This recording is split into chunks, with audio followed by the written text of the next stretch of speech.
Thank you for clicking in to explore the far-reaching impacts of the choices we make, one conversation at a time. This is the ripple effect. Well, the elections are coming to a close. We have a clear winner of who's going to be our next president. We have our local elections also wrapped up, of which we covered a lot of that on here on TRE, and we hope to cover more of that in the future so that we can give you information. Today's episode is going to be slightly different than anything you've probably seen before, or you might have seen something similar.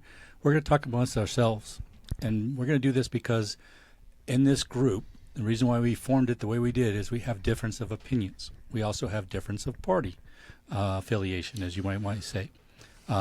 Myself, I might be registered as something. You should be able to determine what that is from the way I talk. But I also vote for the best candidate. So I don't just vote party lines, but other people, I know they vote party lines.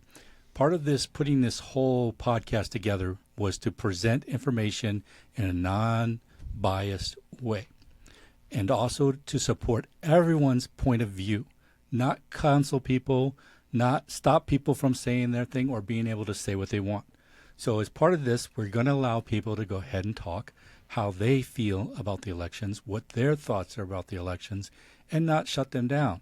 It's best that we talk, because if we don't talk, we're all going to be divided, and our country's never going to be successful divided. So with that, I want to go ahead and turn it over to Neil for a second so he can go ahead and explain some of the things we're going to talk about that were very important in this election cycle. Thank you, Eddie, and thank you for setting up that baseline. And that is right. Over here, we are sitting three. We are sitting three regulars, and then we have a guest. And you're right. We all have difference of opinion, but at the same time, we are friends. We hang out. We can have a conversation, which America should have. You're right, absolutely. So, any delay further. Right now, at the present time when we are recording this, Kamala Harris have won 226 electoral vote versus Donald Trump, who's a clear winner in this, 312 electoral vote, also winning a popular vote, which was a significant surprise. Senate is standing more or less to 47 versus 53 Republican, and House is still unclaimed but leaning in the Republican side, leaning Republican.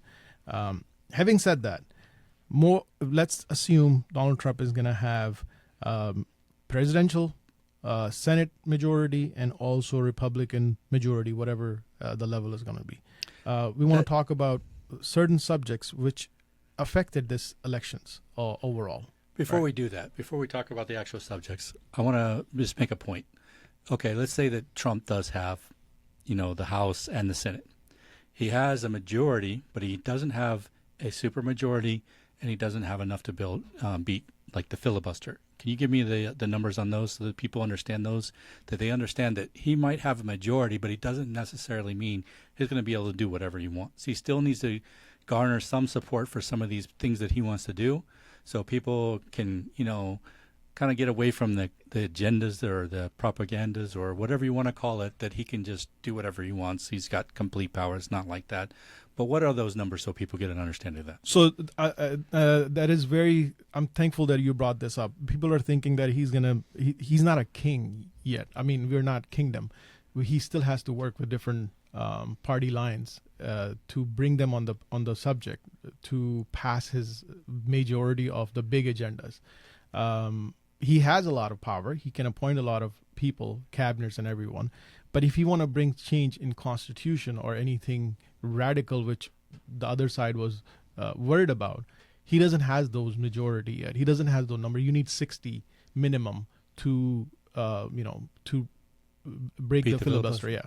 And he and even in the House, he doesn't have that much majority. So, and on top of it, one thing we are not realizing, not all the Republicans who won are pro-Trump in a way. They're traditional Republican. They also have their career on the line. If they do something, they're not going to get, they're career senators, they're career politicians.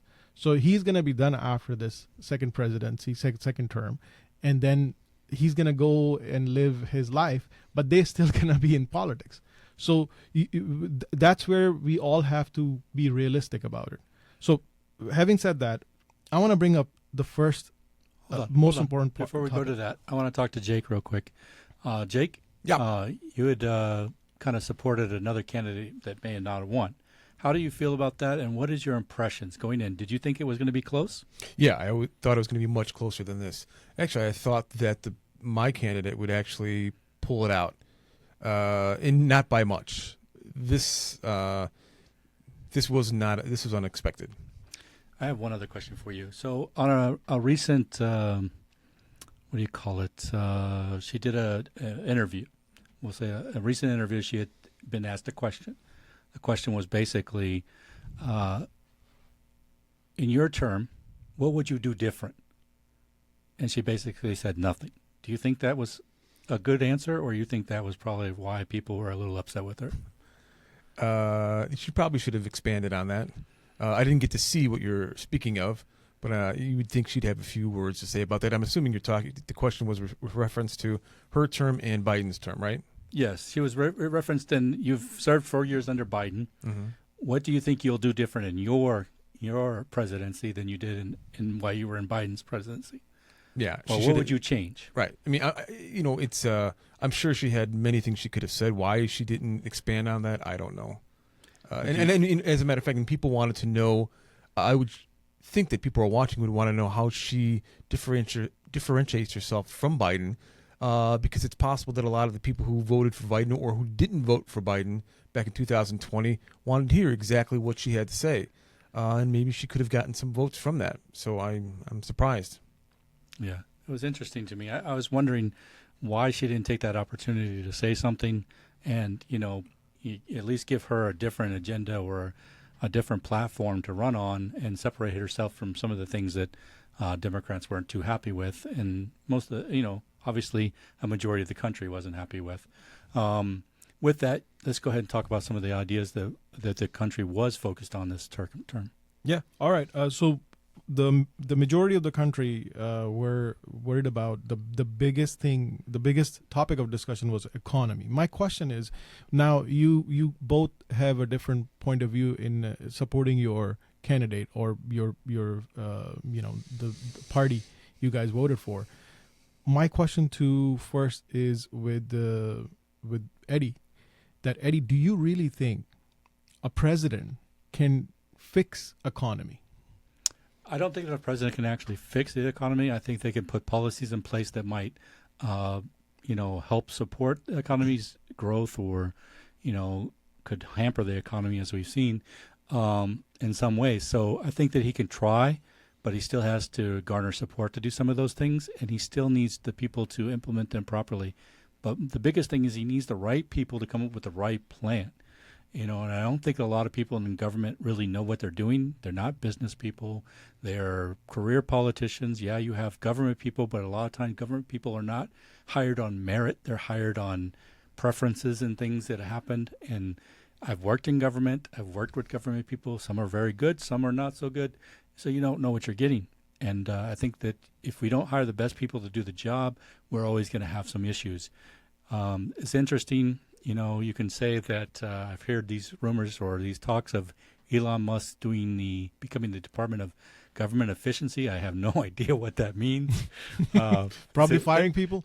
Probably firing dead low. He seems to be good at firing people. So maybe we're going to have some firing going in the government, which we'll talk about. One other thing that came up later when we get to education and that context of how that's going to work out. It's interesting as well. All I can say is there's some interesting plans, but, plans can be plans, but will they be implemented? You can plan everything, but if you can't get the right people to implement them, or you don't have the support to implement something, a plan doesn't matter. It's just a dream or a concept in your head, a theory or whatever you want to call it. So I don't know. I'm interested. I think if we can secure the border, which we'll talk about as well, mm-hmm. and we can try to do different things like onshoring stuff, which will probably raise the prices of things. I'm pretty sure we're going to see price raises. Plus, we have the stock market's not in a good place. You might be seeing it going up now, but we've already had indications that it should crash at any time. So it didn't matter who the president was going to be. We were going to get a crash. We've already seen some of the big whales in the stock market withdraw all their money. So you should know that sign. You should be able to see that sign if you're investing right now. Warren Buffett took out significant. I'm not going to, say specific names. You should be able to look those up and see who's withdrawing their money and what they're doing. You should be able to identify that trends that are happening, why people with money are doing what they're doing. It should be an indication that there's a reason for it. They don't just take these kind of risks and do these kind of things if they don't have real good evidence. They're in the know. They know what's going on. They didn't make the money they have. They don't have the money they have without having the best people looking at it. So we're going to see some problems. So I'm optimistic. I figured between the two, there was a slight hope and there was probably no hope, was my opinion on the two. I'm sorry if that offends you in any way. That's not my intention. That's just my opinion. And I'm sure you have a different one.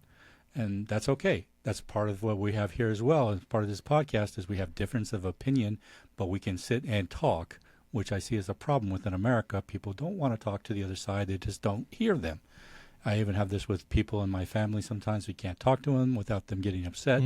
And I've talked to a few of them that voted for Ms. Harris, Vice President Harris, and they're just in shock. And I'm like, well, you might want to consider where you get your sources of information.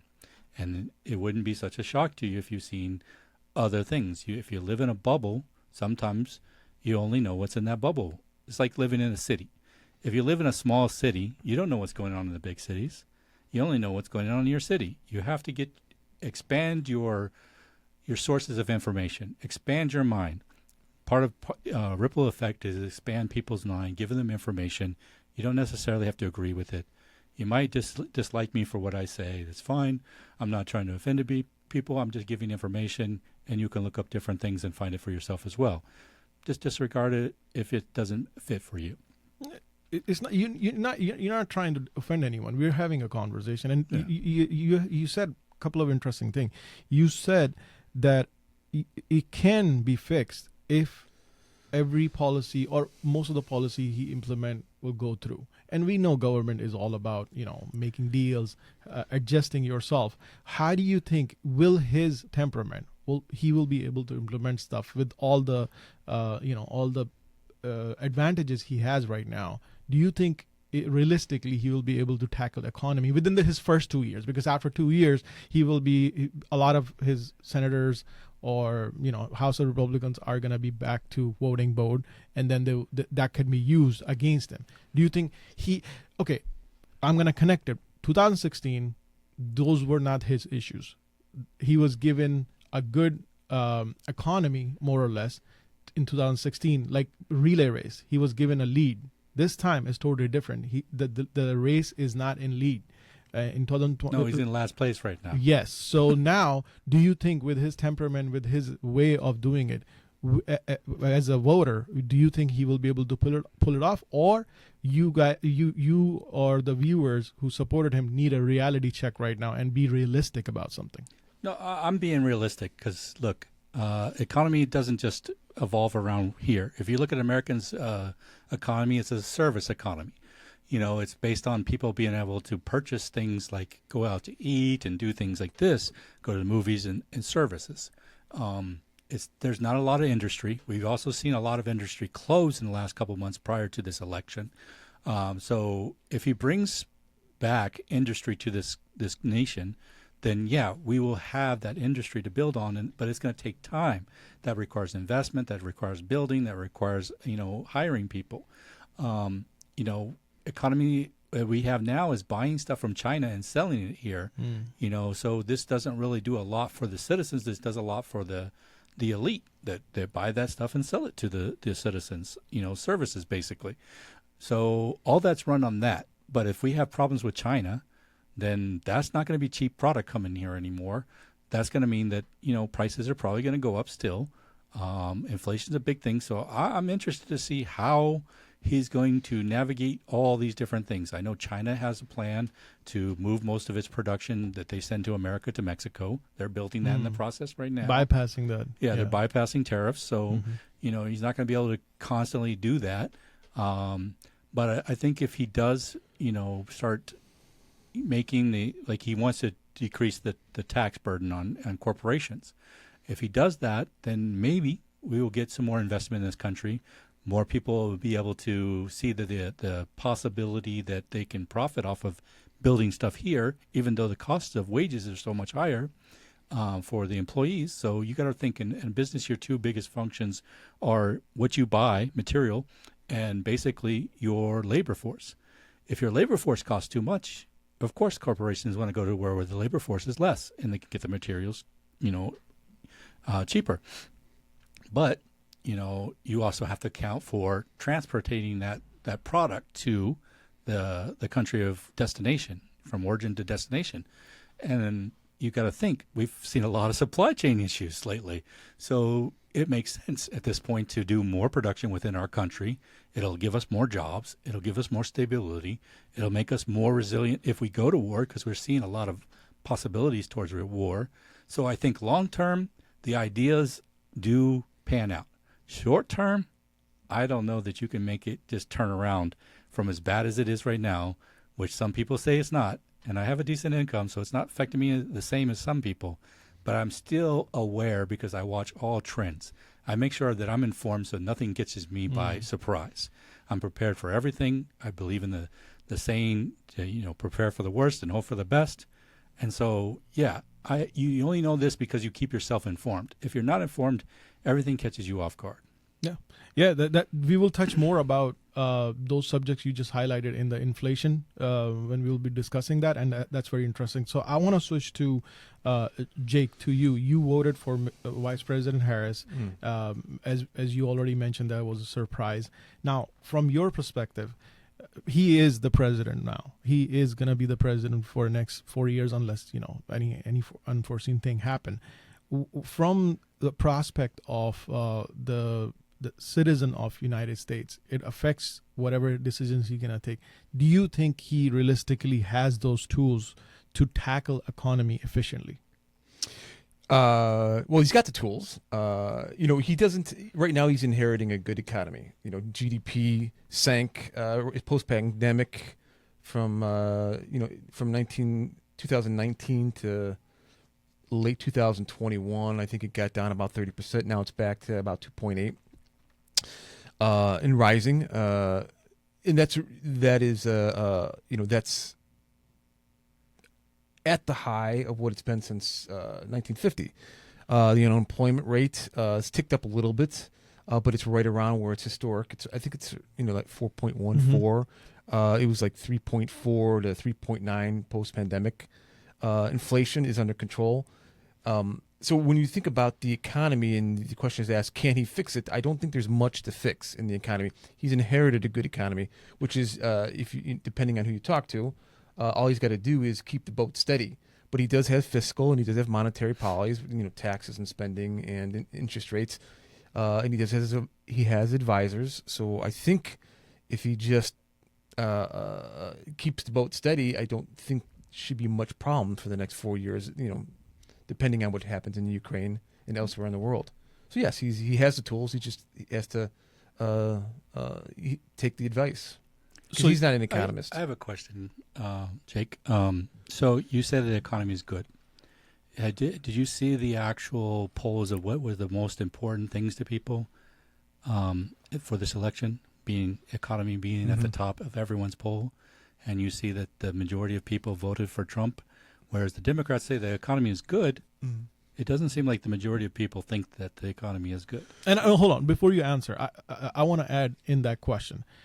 You did mention a lot of numbers, right? A lot of people don't see that numbers. A lot of people see what they are feeling or what is going on. So how would you educate them or counter that point that anyone is like, okay, I don't know what numbers are you guys talking about, but I don't see economy bad. Please. Right. So, Ed mentioned that one of the top issues for people, the voters, was the economy, and that they don't believe the economy is moving in the right direction. Well, I would answer that by saying thinking and what's actually going on out there with respect to the numbers are two different things. People think with their pocketbook, and so do I. Where our wages, how much money they have in the bank, where our price is going with respect to food, and also utilities and mortgage rates and all this kind of stuff. And there is people are feeling the pinch because that's going on. But where is the overall economy with respect to the numbers?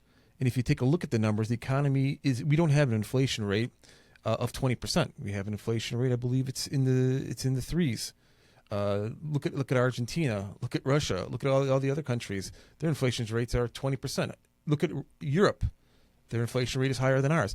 And I know what you're saying. Nope. But in the aggregate, if you take a look at it, our economy is not in that bad of shape. If you really take a look at the numbers, and I would encourage people when they are thinking in those realms, dig into the price index, consumer price index. Where has it been historically?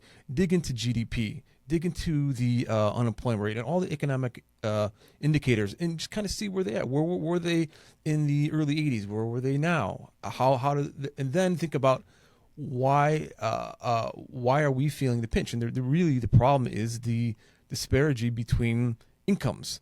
We have 10%, less than 10% of the country, I'd say 5%, making a whole lot more money, where the rest of the country is making under $100,000 a year. And that's where the pinch comes from.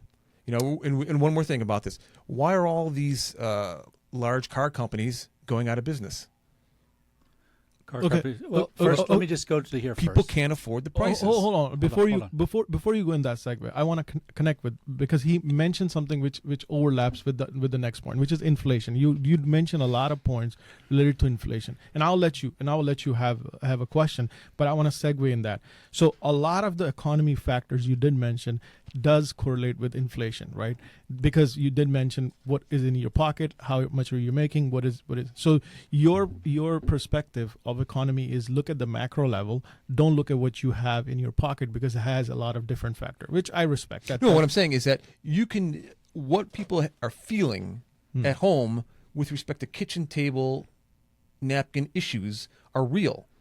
But also there's a second part. There's an economy going on a macro level outside of that. Mm-hmm. And the people at home, which are about 80% of the people who will make much lower than the top 10%, mm-hmm. they're feeling this pinch more than everybody.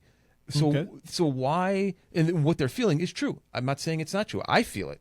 Mm.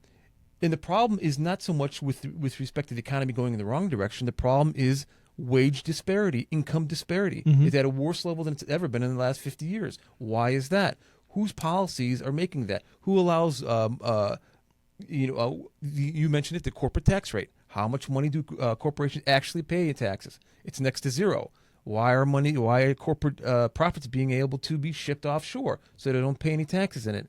So all these issues are going on, and this is where when we're talking about Democratic and Republican issues, and it's all true. It's all, people are feeling it. So if you really want to talk about it and say, is the economy going in the wrong direction? No, it's not.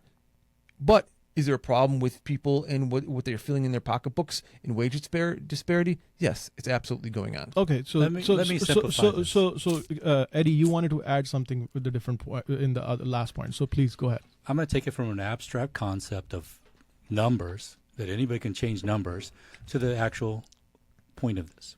Purchasing power is the point of this. If your dollar is not worth the same, it means it doesn't matter if your numbers go up. If your numbers go up by 2-3%, but your purchasing power went down by 40%, then you're in a net loss. If you can't buy the same amount of materials for the same price that you did before, there is no gain. It is a loss, because you are losing for every dollar that you make. So your economy is an extreme loss compared to where it was a while ago. And now you can say the people are feeling it. They're feeling it because their purchasing power is gone. It's been disintegrated. When you go from one time where your price of, you say your car insurance goes from $2,000 to $3,000, your price of your home insurance goes from $1,000, $1,500 to $3,000, your price of your food goes from $200 to $600, you tell me that your economy is good when your purchasing power is gone. That is your economy. Purchasing power is your economy, not figment of numbers. Okay. Well, we're talking about inflation versus yes, GDP. exactly. That's what I was talking about. So now we did the segue on the second one by your point that you're talking about mostly related to purchasing power, which is directly connected with inflation. Now, inflation. I have a question about inflation, which is a several subset of it is purchasing power. First of all, our dollar is not strong. Now, how much do you think No, dollar is strong right now. It's very strong right now. The problem is it does not purchase what it used to purchase. I get it, but my question is that the value of the dollar has been diminished a little bit, right? Because if I was able to buy something worth 10 quantity of 10, now I'm able to buy 7 or 6 or half or whatever, right? So now I feel it that it's less of what I was getting before. Now, connected with that point, how much do you think, forget about the local policy or local administration, how much do you think inflation is connected with the international relationship? Oh, it's very much connected because we purchase most of our goods from outside of the country. And a lot of our inflation is going to be based on what, is shipped to this country because we don't produce a lot in this country. And so if what we purchase from another country is now costing us more to purchase or more to ship here, we're going to pay more for it. Additionally, our debt is bought by other countries. When our other countries are selling off the debt because they don't want to take our debt anymore because they don't believe in the country's dollar anymore because people are spending ridiculous amounts in government, they have no faith in the dollar. If you're giving a loan to somebody and you see them way overspending for what they make, you're not going to give them that loan anymore, right? So we're seeing that progressively, people are not buying America's debt anymore. More and more, the Fed is having to buy America's debt. So this is not a sustainable process. This has to be addressed, or we're not going to get funding for a lot of the things that we have. And all these social programs and all these things that people are so interested in, they might go away and our military will lose its power and we'll lose a lot of things. And then we have competing forces with that as well that are coming up in BRICS and in Bridge and all these other possible things that are developing. They're not going to happen overnight. They're going to take a while. But we need people in place that are not just like out to lunch and can't, make good relationships with other people so that the dollar keeps its value throughout the world, and that our purchasing power is sustainable by not overspending for things that we don't need to be spending on and giving away money to people that we probably don't need to be giving money to. Okay. Yeah, the interesting point. Jake, I want to do the same question to you. Do you think how much inflation is affected because of the foreign relation or foreign impact?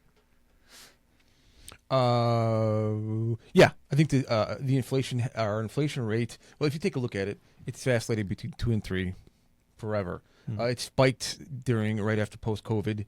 It's back down. I think that September's was 2.3, but it certainly is affected by what we're spending overseas. If you give Ukraine $80 billion, well, that's $80 billion less to spend in this country. So I think that how our foreign policy is handled definitely affects what's going on in this country. But it's not the only thing that's affecting our inflation rate here. And Eddie's right. People are feeling the impact of not being able to spend as much at the grocery store as they did, or fill up their car as much as they did. So that's true. And okay, so another subject to that is inflation, which a lot of people are not understanding. Is yes, we can put tariff on different countries, China, whoever, but ultimately that tariff is going to cost our pocket. As a supporter, who's supporting Donald Trump openly, do you think tariff policy is going to work for America or against America? This is a question that's probably above my pay grade. From what I understand, my understanding of tariff is basically products coming in. He's going to raise the cost of them. So that means that in order for them to, bring them into this country, it's going to cost more. Now, this is also coming to the point of, okay, it could be that, his goal is that the origin country is going to have to offset those costs, lose some of their profit, because they won't be able to sell it if they don't. It's like you say, let's say we have a $1,000 TV that comes in and, he puts a tariff on it. Now it's a $2,000 TV. They try to sell it for $2,000, but it doesn't sell. They have to discount it in order to sell it. so they lose that money. You know, so this is the concept that he's probably approaching is, you know, supply and demand is still going to win out in the end. He's just making sure that he can make a competitive force in America, because at the current place and time that we're at, when you have them getting next to $1 a day for wages, and Americans want, you know, $15, $13 an hour for wages, which is going to, you know, cost you, let's say $120 a day, roughly, or more. You know, $1 a day for someone to produce this, or $120 a day to produce this is, you know, a big cost, you know, that has to be put in. But, you know, even 100 on a tariff % is not going to, you know, make this equal amounts. I understand. Yeah, that is a very interesting perspective. Jake, you heard what Eddie said. Do you think tariffs can play out positively for America if it works out exactly like they cannot sell the product that expensive because the tariffs are ridiculously high? They have to bring it down. They have to cut their margin. They have to cut their profit. It's going to hurt them. It's going to play out in positive for America. That's the theory he's giving explanation. What do you think? Do you think this is something which we should entertain, or there's something we are missing out? Well, tariffs aren't new. It's something that many administrations going back decades have used to either punitively or to protect our markets. But they work in the short term, but they don't work in the long term.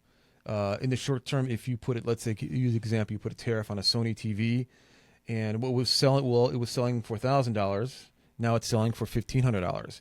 Well, in the short term, Sony has a reputation. It's a good reputation. Some of that demand may shift to other models, other providers of Sony. I don't know what in the TV market, RCA, whatever they are. But those people are going to up their prices because they see that they can. And in the long term, what happens? You know that $5,000 TV is at now $1,500 due to the tariff, and that RCA TV that doesn't have any tariffs on it, they're going to up their price to $1,200, $1,250, $1,300 because they can. Because now all that demand is shifted over to their product. So in the end, and maybe that happens over a year period. Now 2 to 3 years on, what is the eventual effect on the economy? Well, at least in that TV market, prices go up. Who does that hit? The people who are buying them. So when you put tariffs on things, yes, in the short term you can punish people if that's what the necessity is, but in the long term it hits the buyers of this country, and so the taxpayers pay it. So tariffs in the long term don't work. They're a nice thing to a nice shiny object to throw out there and tell people, hey, I'm putting tariffs on China, or I'm putting tariffs on whatever. And it sounds like you're actually doing something, but what you're really doing in the long term is increasing prices for the taxpayer here in this country. It's not the most effective way of settling things. But if you're looking to protect, like with the electric car market, we're seeing China put out a lot of electric cars and flooding our market here. Well, you kind of got to put tariffs on that because they're selling them for such a discount that they could destroy our electric car market here. That's true. So to protect our industry here, yes, you have to make things even.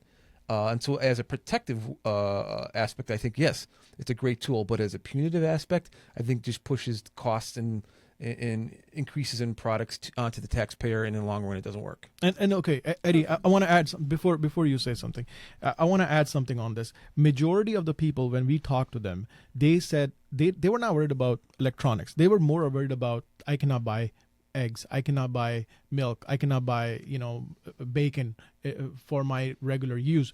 Those things are not directly going to be affected with tariffs. How is he going to affect that inflation part of that industry, which is produced right here, and is due to certain things happen? Please add that in your answer if you want. Okay, so I don't know everything, of course.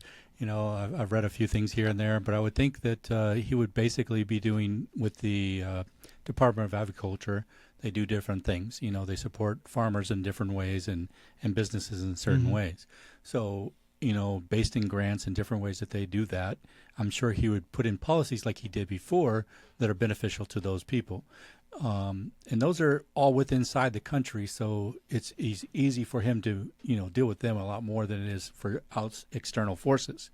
So I don't know the the exact plan that he has. I haven't seen it anywhere. I can just assume that, based on my limited intellect, that he would do different plans like he did similar to before, that he would work with individual producers and so forth to bring those costs down. Now, we're more likely not going to see a lot of costs coming down in anything because a lot of our costs are inflated with gas prices, so that has to come down, and we're seeing oil prices going up. They will continue to go up if we go to war in the Middle East, maybe even drastically. He does have a plan to, onshore a lot more oil, so that could possibly decrease cost of gas and decrease prices through that as well. Now, I know a lot of like Shell oil. Mhm. This is a low density oil, and this we don't even have refineries for. By the way, not a lot of viewers will know about it. Can you elaborate on that? What So type of there's- oil is produced in United States? Right. Okay. So there's a percentage of high density, which is what we get from Saudi Arabia or something, the very thick oil that you pull right out of the ground. And then Shell is a very low density because it takes a lot of a process to basically extract that oil out of a. And Shell is the dry. oil which comes out of United It's States. fracking. Yeah, A lot of it's going to be fracking Mhm. oil that they're saying we have so much oil. A lot of this is fracking. And a lot of people have a lot of problems with fracking because it's very environmentally not the greatest thing. We'll leave it at that. But some of his policy is not just staying there, but it's to bring the oil from Alaska and then also make it easier for some of the offshore oil reserves that we have to be, tapped by corporations and so forth. So I don't really know everything. I'm not in his administration. I'm not like that. I do my research. I look into things, but I can just say what limited I have. It's an idea. People would have to do their own research to get more about it. Okay. No, yeah, and Trump has said he's going to slap a tariff 60% on everything coming from China, and then another overall 20% coming from Europe, and then also he's angry with John Deere. I don't know if you heard of that because they moved their that company. production to. But that's an American company, right. But they moved the production to Mexico, Mm. or a portion of it, and then he said he's going to slap a 200% tariff on anything coming from John Deere being brought back into this country. Okay, now, can you imagine what would happen to overall prices and inflation in this country if you know how much stuff we get from China? No, we don't buy drywall from China anymore or toothpaste because it's just bad. But there's a lot of stuff that we get from China that come here. Lots of stuff comes from Mexico. Lots of stuff comes from Europe. And to slap 20%, 60%, 200%, what do you think those countries are going to do once we start slapping tariffs on them? They're going to start slapping tariffs on things coming into their country from the U.S. Where does it stop? So what I'm trying to say to you is that it's a nice campaign thing to say. Because people at home, they're saying, yes, slap tariffs on things, and they're cheering. But the reality is that, and any economic advisor will tell him, and you'll see, no tariffs will be slapped. He'll have to do something in the beginning, maybe slap a 10%, something on one or two Chinese imports. But overall, it can't happen because it's just going to drive up inflation. He'll be told this. But it's a good thing to say when you're running a campaign. John Deere, our farming industry relies on a lot of John Deere products. Can you imagine what's going to happen if they can't get spare parts or new equipment from John Deere coming out of Mexico? Their cost is going to increase. Yeah, so it's just not going to happen, and we'll see. It's just like the wall. No, I'm not blasting Trump. I'm just saying that the wall, he was going to build a wall back in his 2026, and when he got into office, everybody said to him, and he probably knew this, you can't build a 30-foot wall. First of all, the cost is formidable. We're going to talk more about that. But it has a point here. The point is that you can't build a wall because nobody wants a wall because people come across the border for our farming industry. But you might be surprised with what this election trend have told us otherwise. So I will touch on it. So before you make a comment on that, I have to share the data which we found out. And that last point. Sure. What's said on the campaign trail a lot of times doesn't translate into governing. Which makes sense. It's just something is said to rally the people. Yes. This tariff thing is, I'm saying, it's just something to rally his base to get him to where he is, to win the race, which he did. So it was effective. Whether it's going to actually help in governing, no, it's not. It gets dropped. And we all know this. This is nothing new. So this tariff thing is exactly that. And that's a political stand, right? I'll say this: it could be you could be correct. It could be you're correct in a lot of what you're saying, but we also have to look at a couple other things here too. If he does want to onshore, which there's a lot of push to onshoring in a lot of industry, he will put tariffs so that those onshore industries have a beneficial growth prospect in order to build their industry in America and produce product here and give jobs to people here. Additionally, yeah, you can raise prices, but often you have competitive items. You can say that people will raise their price for a while, but not necessarily. You know, if you want to sell, you have two options when you're selling something. You can sell in bulk and in quantity, or you can sell for quality. You're not going to get a big price. You can jack it up for a little while, but I'm pretty sure he's going to crack down on that. He's already talked about price gouging, things that he wants to do. He did. So, yeah. You know, if some companies now want to try to price gouge to, compete with that, that's not going to be in their benefit. Plus, you got to think, it's in your best benefit as a competing country with China to take as much market share as you can. So why raise your price when you can take as much of their market share as you can for the future? So as a corporation, you have to think ahead. You have to think where your benefits are. Yeah, short-term thinking is profit. Long-term thinking is market share.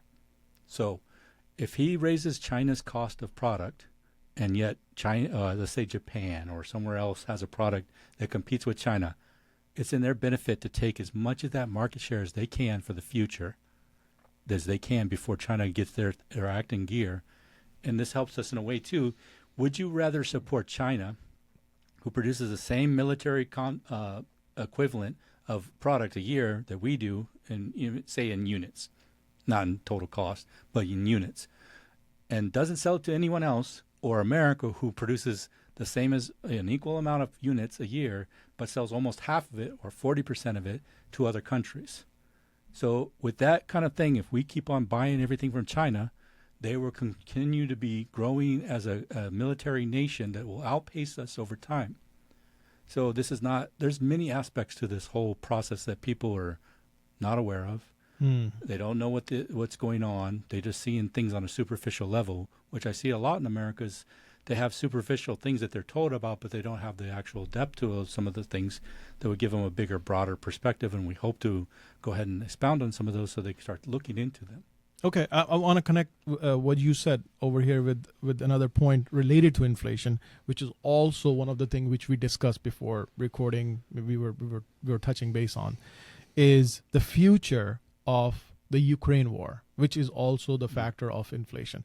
From your perspective, what do you as a voter, as a Republican support voter, parties in charge, you have the House, you have the Senate, you have the presidency. Where do you see what do you see a future of Ukraine war? I'm not talking about the other Middle Eastern war. We're just sticking to the Ukraine war right now.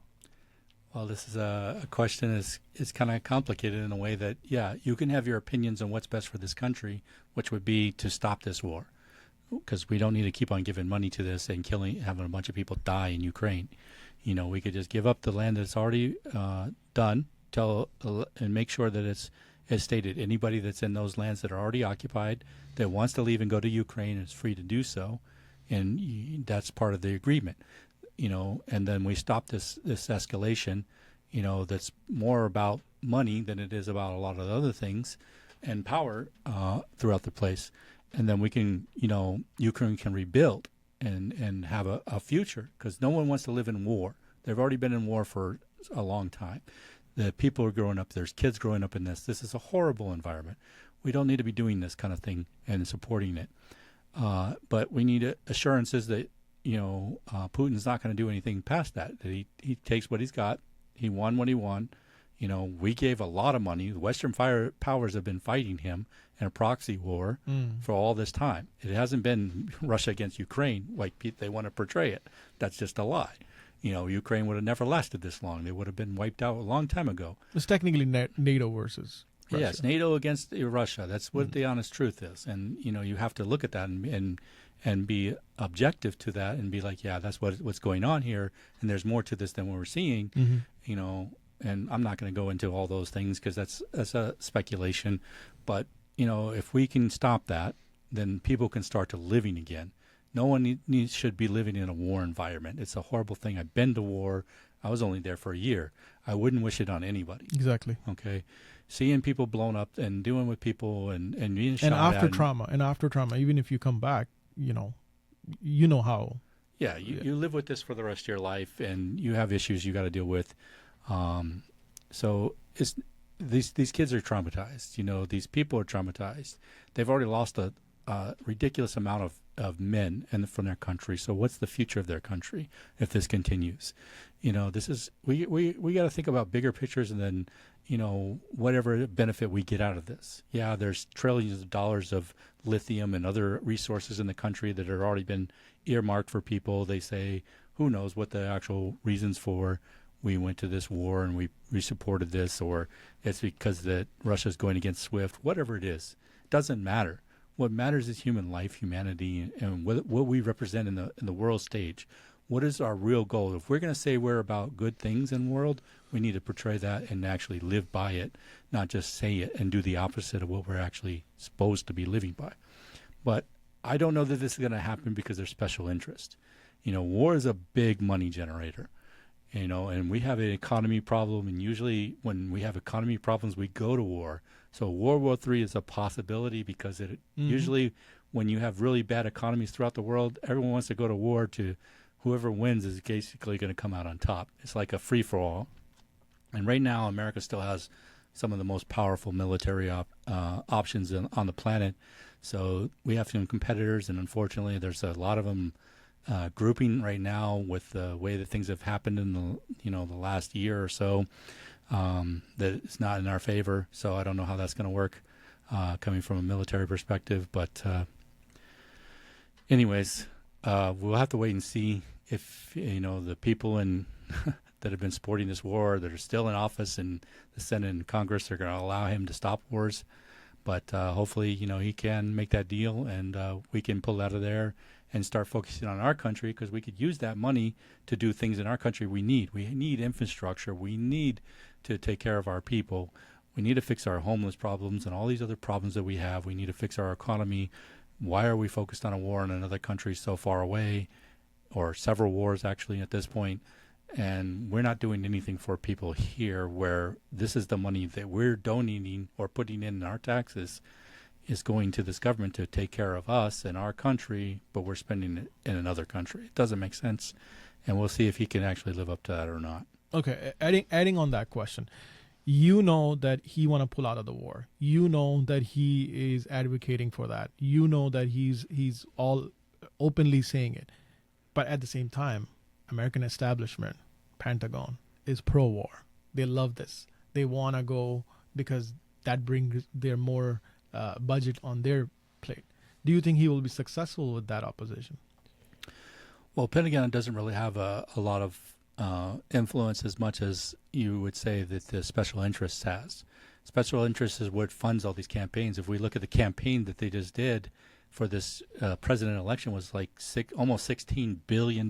Where does that money come from? It comes from special interests, corporations that have interest in what, who's the president, so that they can make sure that their money keeps coming in.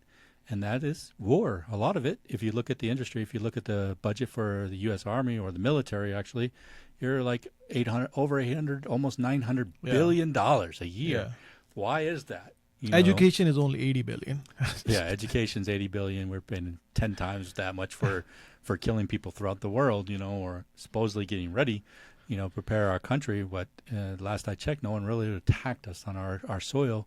We went everywhere else, like I went to Iraq, to see what it does to people to go over there, to our people to do that. That's just us going over there and winning a war or winning some conflict of it. I wouldn't say we won anything really, because in the end result, what did we gain out of it? And what is the end result of the countries that we've been in lately? It's not productive. For a lot of the people that are in those countries, we're not doing a better thing. We're just supporting our own interests, which in some ways you can kind of understand. People want to support their own interests. We want to have a good life here. Mm-hmm. But at what cost? But what was the topic you were talking about? I think I got off topic. No. What I'm saying is Pentagon, the establishment, is not going to support. There will be an anti of it, and we saw it in his first. Pentagon's not the big issue. Congress and Senate the big issue. But even if they're Republican, but last time he their had war. But last time he had big issues when he went against those establishment factors, which is FBI and CIA, and he used the private contractors to do his intelligence, and they were pissed off. They're still pissed off about it. So how do you think that opposition is going to play out at this time? Well, that's a different dynamic. If you're talking about DOJ, if you're talking about a military complex, unless you're talking about a coup, which I don't think is going to happen in America. I don't think anybody would really do that. I don't think that's a big issue. You could see DOJ, because they have done some things, possibly doing something to try to, bring it up and cause more problems for him. But I'm pretty sure that the current president that we're going to have, 47, is basically, he's been through just about anything, and he's still standing. So I don't think that that's an objective. I think really, given that the economy is in the state that it is, despite what some people think, it's more likely that we're going to see a crash in the stock market. We're going to see some problems. If we do go to war with China, we're going to have no supply of goods. We have no infrastructure to build things and make things here. So if we still push things in the Middle East, we could be in this situation where we're too spread out in too many places at once, having to fight too many enemies at the same time, with no infrastructure to do so, with no oil reserve to do so, since the last president that's going out spent most of our oil reserve, or a good portion of it. I won't say most of it, a portion of it. We'll put it to be, because I don't know exactly if it's a majority or half or what it is at this point. I don't know if he's replaced any. I don't think he has. So we're not in a place to do that. Place we've spent so much ammunition in these other two countries that we've been proxy warring for a while now, that we don't produce enough of it to replenish our stockpiles for a major 4 or 5 point war, world war. Impossible. And then you got to think that you're seeing the sides changing and ever growing in favor of China and Russia and Iran and other countries bounding together.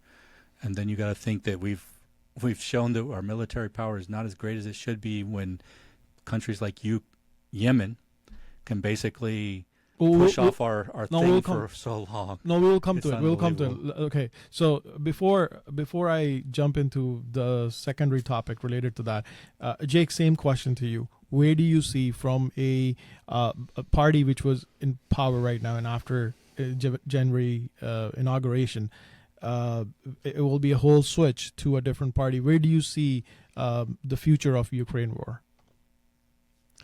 Okay, well, I think right now total aid given to Russia by the U.S. Ukraine. Thank you. Got Russia on the brain. It's something around $70 billion we've given to them. The EU, I think it's right around $40 billion, and then the next one is Germany, which is around $15 billion, and then Japan's in there. So we're right about 130 something billion given to them. To your question, why would all these countries be donating, giving money, whatever capacity, whether some's going to get paid back, why would they be doing that? And then ask yourself, and then on top of that, ask yourself, I'm answering your question, but I'm doing it in a long way. I'm getting there. The next question is, why is there, in the last 40 years, there hasn't been a rush until 2022, the invasion of Ukraine? Why did Sweden rush to become part of the NATO? Why did Finland rush to get part of NATO? Why is Bosnia and Jordan right now rushing to get part of NATO? And why is the Ukraine, well, they petitioned in 2022, but they're being blocked by Turkey. Why are all these satellite states that were once part of Russia, when Russia dissolved in the late, I think, was it 1990s, early? I don't remember the date that the USSR fell. Why are these once satellite states of Russia all rushing to become part of NATO? And why are we funding Ukraine? The idea is because in this state, this is not 1960, this is not 1950, where it's allowed that one country is able to invade a sovereign country. It's not, you don't do that. And that's exactly what Russia has done with Ukraine. And what is the ideology behind the reason Russia has invaded Ukraine? Haven't heard anything good. The only thing I've heard is that they think it's run by Nazis, and this is actually said. This is not something I'm just pulling out of thin air. They're invading it because it's been run by Nazis, and they don't think that's good. So they're going to invade Ukraine. Now, they invaded the Crimea in 2014, I believe. And Little Green Man. Obama didn't do much about it, and Russia took a big portion of Ukraine. And the reason for that is that that's their only access to the Balkans, the sea, and they have a military base down there. That's why they did that. But to your question, what will happen? I don't think anything's going to happen. I think that maybe the funding that we were proposing for 2025 and 2026, Trump may... it's known that he has a relationship with Russia, but he may find it hard to cancel that moving forward. Because, and even if he does, the Ukraine is still going to get funding from the EU, Germany, Japan, and all the other countries. He's going to have a lot of pressure on him not to defund what's going on over there because it's a bad precedent. What happens if we allow Russia to invade Ukraine and take it over? Well, that's an issue with democracy. What stops him from the next one, Poland, or invading some other old Russian satellite country like Georgia or Bosnia, who are now in the process of becoming NATO countries? Nothing. So where does it stop? Where do you put your foot down and say, no, this is not something we allow in the 21st century? So, what do I see happening? I see two avenues. One, that it's tamed, the funding for it is tamed down a little bit through Trump. I don't see the U.S. just saying, no, we're not going to give any more money for that. Now, he's got both houses, or it seems he will. He'll have the House of Representatives, and they're going to have to vote on this. But like I said, I don't think we're going to see we may see a slowdown, but not an actual halt to funding to the Ukraine. Yeah, interesting. So secondary question to that. You said very interesting stuff that we should do it because this is the right thing to do. Do you think is it okay to do it on the cost of Americans paying higher cost? They cannot afford. They are, as you said, that they don't have a lot of savings. They don't have. They can feel that pain. Do you think that pain is worth giving to our citizens versus a place far away from us? Yeah. Being in trouble. You know what I'm trying. Yeah, that's a great question. Yeah. To answer it directly and right up front is I don't know. Imagine this. Vietnam was on the other side of the world, and we got involved with it for a whole bunch of reasons. And the reason that they put out the American people is we want to stop the spread of communists. It was bullshit. We sent 70,000 men and women there to get killed. So what are we doing? Why are we even defending democracy on the other side of the planet? It's not in our backyard. It doesn't affect us. So if you look at it that way, is it right not to put boots on the ground in Ukraine? Absolutely. We don't want our men and women dying on a foreign land on the other side of the world. I don't agree with that at all. Help funding it? That's another question. You could say, well, wait a second now.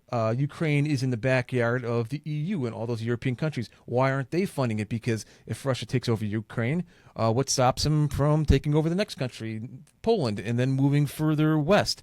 That affects Europe. So they should be funding all that because it's right in their backyard. We're on the other side of the world.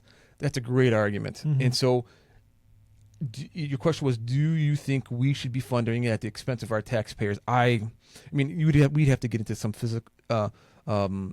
philosophical argument about why we should and why we shouldn't. Should we put boots on the ground? Absolutely not. Should we continue to fund it? I really don't know. I would have to defer to higher powers on that. I'd have to hear a good philosophical, economic basis for both sides to really to give it a good answer to that. I don't know. Okay, Eddie, you have anything to say about that? Should United States be the police of the world in this scenario? How we are acting, how we are worried about it, or we should just worry about ourselves first. Well, we don't want to be. We already see individualism in America. It's separated us as a country. People are now not talking with each other and so forth. So which is horrible, by the way. Yeah, it's not a good idea. We see that you get in your own little bubble. You don't hear anybody else's perspective. We can't talk to each other. We have problems because of that. So I'm not going to be I'm not going to support this kind of idea that we don't, talk with other countries, support countries how we can.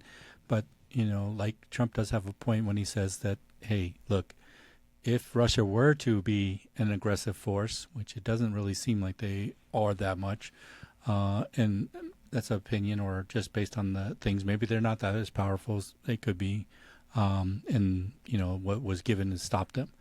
But let's say that that Ukraine area was basically a wall, that kept Russia from coming into the rest of Europe. And that's a buffer zone for them. And so they should be paying the majority of what that is cost. And we should support them, as an ally, but we shouldn't pay the majority. That's true. That has a very good point to it. Why is America paying a majority of something that doesn't even affect America? Yeah, you're my friend or my ally, but that's like you saying, oh, hey, I need some help paying for this. I want you to pay $100. I'm going to pay $20. And if you don't pay it, I will be in trouble. How's that work, bro? I know you're my friend, but I don't think you're going to buy that for me. It's just not reasonable. But I know that a lot of things that in politics are different because America gets a lot of the support it gets because it does supply so much money to people. And if they don't do what America wants, then they don't get that money. Yeah, I was going to say, if I had to just take a guess why we should, optics. There is a certain advantage for a country to be seen as the 800-pound gorilla, who's going to dip their thumb into any issue going around on the globe. Where are the financial markets of the world? Here, New York, Chicago. There's a financial incentive for that, right? Because we are the most trusted country with respect to bonds and that type of stuff. So there, on an optic level, maybe that's why we're doing it. In how much is $70 billion? When we're spending close to $1 trillion on our own defense every year in a budget, it's not a hell of a lot of money. Really? So maybe, no. I mean, think about it. 800. Let's think about it. Just what we said before. Department of Defense spends 800. The 2024 budget was, I think before we started talking, we looked it up. It was like something 880 billion is what we're spending for our Department of Defense.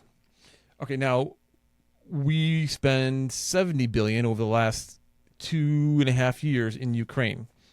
175 billion. Yeah, but that's not all coming from us. That comes from EU. That's from us. 175 directly. 5 bills have passed. 175 billion since 2022. More than twice our entire budget for education. So you still think it's well spent? Don't know. Like I said, I don't know the answer to that. Okay. I'd have to hear it. Why? I don't know the reasons why. I mean, like I said, one of them could just be optics. I don't know. Okay. So fair argument. Well, some people will. And I'm not making a case for it or against it. I'm just saying. I don't know. No, there's got to be a reason. No, we get that. We're not saying pro or against. We're just having a conversation. So viewers are going to be like, okay, these guys have different views. What the questions come in my mind. Now, Ukraine war is one side of it. Now, I want to explain this before you guys comment on it, and I'll start with Eddie. Leaving all the emotions outside, another war which is brewing up right now is Iran versus Israel, and that started with a small conflict on October 7th, followed up with the genocide of an area named Gaza, and of course it was still we're waiting for those people who were kidnapped and still waiting for hostages to release, which is also horrible. And that conflict was brewing up because Iran was supporting proxies in different part of the country. Do you? I'm not. I don't want to comment on Gaza situation because it's controversial, and then we will talk about it, how that controversial subject affected Vice President Harris votes, especially in Michigan area and all over.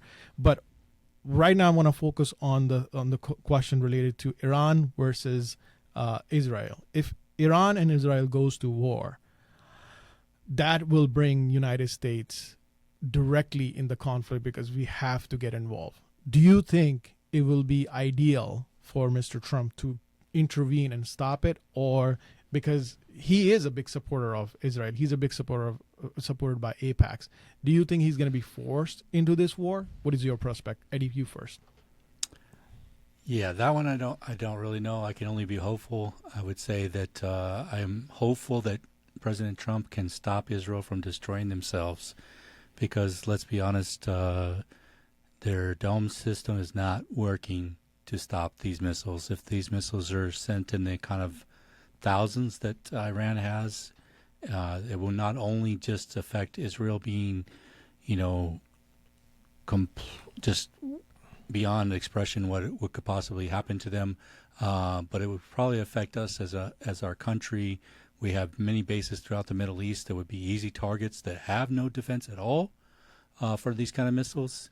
So this is not a prospect. I hope that people, we know there are congressmen that are talking all kinds of crazy things, but they don't seem to have a right mind anyways.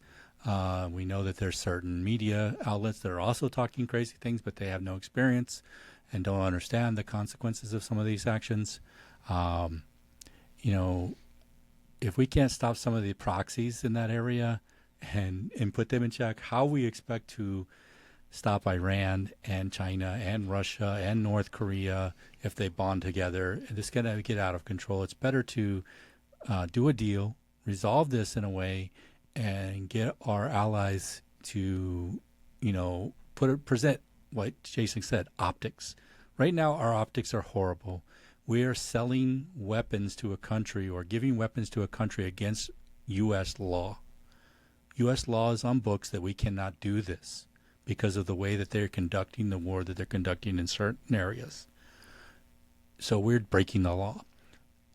We see International Court of Justice has already said it's against the law. We've seen the UN say it's against the law. And America is still destroying all optics of everything we've built over all this time to support whatever this certain person in power wants to do. It's not even necessarily the whole country that wants to do this. It's probably a portion. Some say it's a majority. But it's like this. If your friend was going into a bar all upset and there were 50 guys with a gun in there, would you just let him, you'd be like, just, okay, go in there, you're good. Or would you be like, bruh, there's 50 guys with guns in there. It's not worth your time to go in there and try to get that one guy. You're probably not going to survive this. Somebody has to have a rational mind and say, hey, maybe this is not a good idea. It's not good for America. It's probably not good for Israel. It's not good for anybody in that region because it could basically destabilize all oil. And if oil is destabilized, we're all in a bad place because most of the world runs on oil. So this is not just we're going to go bomb places. Iran is mostly underground. You can bomb it all you want. It's not going to really make a difference.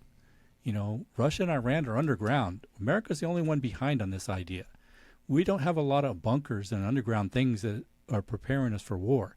Plus, Russia, or Iran at least, plays by attrition. Attrition is probably the new way of warfare. That means that if I can send 1,000 missiles for $1,000 and you have to spend $1 million for each missile to shoot them down, this is a losing war for you. This is a losing war, yeah, budget-wise. You're going to just waste so much money trying to shoot down $1,000 missiles or $10,000 missiles with $1 and $3 million missiles to stop it. Come on. This is not intelligent. We have to rethink our concepts, and we have to get, in a position that is better and try to fight this in a different way. This is not the way to do this. Now, I can understand that certain people want to stay in power because they want to avoid certain consequences, but, rethink this, or try to find another way to deal with this. I don't know. I don't really know. I'm kind of upset with this whole concept. Okay, so same question to you, Jake. Do you think realistically Iran and Israel going to war, in near future, how do you think President Trump will either mitigate this situation, or do you think it's going to make it worse, or we are definitely going to war? What is your prospect? Okay, I don't think there's going to be a war between Iran and Israel, because the reason, for the last couple of decades, Iran has been fighting war with Israel through proxies, through these organizations, Hezbollah, and what's the other ones? It slips the top of my mind. Hezbollah and anyways, Hamas. Thank you. And they don't want to. They're doing that because they don't want to directly get their hands dirty, and plus, it's cheaper to do it that way. Right now, Iran is going through an internal conflict where the people want to change. They don't want that. Ali Khamenei is his name. They want a political change, and it's being brought on by the high rate of corruption within the government. And so, right now, the Khomeini and the mullahs are fighting for their political survival. And so how do you fight? And the United States is funding that fight? No. Right now, the Iranian people are saying, we want to change. And so right now, Khomeini and the other ruling party of Iran has got to find a way to stay in power. How do you stay in power? You deflect. How do you deflect? You start fighting with another country. It's classic, way a governing power, particularly in a more of an authoritarian country, stays in power. So what do? They launch a war. They kill 1,200 people, and they start firing rockets at Israel. Why Israel? Because Israel's been the bad guy since 1947. It seems like a likely place to be doing this. So they distract the people with what's going on, and that's what's going on right now. Now, the reason why there won't be war is because they can't afford it. Iran cannot afford it. And with respect to Trump, I think, what we're going to see moving forward is Trump will continue to support Israel, and Iran will burn itself out, and there's going to be a reckoning going on within the internal political structure of Iran. That's where this is going. That's why they're doing what they're doing. So in the next year and a half, we should start seeing what Iran is going to be. Is it going to be more of the same, where you have a religious sect running the country, or they're going to have fair elections over there? That's what's going on. All this stuff with firing rockets at Israel, it's just a deflection of what's going on within their country. Okay, and that's what we're going to see. That's an interesting observation. And that's not me. I just didn't come up with that out of the thin air. No, that's the fact. That's the fact. Yeah, that's the fact available right now. What we have, we don't know the ground realities because we're not there, so we don't know. Sometimes facts could be, and think about this. Hezbollah and what's the other one? Hamas have been fighting with Israel for decades. Why now is Khomeini stepping into the spotlight? Now Iran has been control. He's been in power for 30 years. He's been using these proxies to fight the war with him. They want to stay out of it. They want to keep their hands clean. They don't want anything to do with it. Okay, they don't want it known. All of a sudden, in the last 6 months, Khomeini has stepped up. Now he's pretty much coming out of the dark and saying, "Hey, we're firing, and we're firing rockets on you." For the most part, over the last 30 years, he's been behind the scenes. Now he's coming into the light to show that I'm behind all this. Why is he doing that now? Don't you think because they destroyed a Iranian embassy? That's what. Yeah, I was about to say that. So not only they directly killed Iranian generals who were probably in response to what happened. I know, but I'm answering your question. Iran was directly hit. A lot of Hamas leader was visiting Tehran, and he was killed in the Tehran state, whatever place that he was staying in, precisely. So don't you think those factors drag? Right. So, but you can also ask the bigger question: why now? Why now? Why last year? Why did the Iran through proxies go and kill 1,200 Israelis and take some captive? Why now? Why couldn't this happen 3 years from now? Why couldn't this happen 6 years prior to this? It's because there's an internal struggle going on within Iran for who's going to run the country. And the only way to distract the people is to do something like this, to distract them, to have a war with Israel, which has been, you know what I mean? So my point is I'm just trying to support the idea that this is not some fundamental shift within, the struggle within the Middle East. This is Iran and its internal struggle of who's going to rule that country. And they're doing whatever they can to stay in power. And how do you do that? If there are a whole bunch of shiny objects at the people to distract them from what they really want, which is they want regime change. They want fair elections. Because right now Iran is spending a shit ton of money paying all these factions to do their war for them. And most of the people of Iran don't want anything to do with that. They don't want to be seen as the terroristic country of the world. That's not who they want to be. And who's sponsoring that? Khomeini and the mullahs, that whole religious sect. They want to get rid of that. And so that's what's going on. So Okay. I'm trying to support. I'm trying to give some support to what I'm saying. No, I get it. So connecting with that point, when we talk about political implication of these wars or these conflicts, Democratic Party was affected directly because of certain factions of their steps, especially in Michigan. Michigan is a very mixed population, especially the cosmopolitan area, which is the Detroit, Wayne County area. I don't know. You've been over there. You know the firsthand.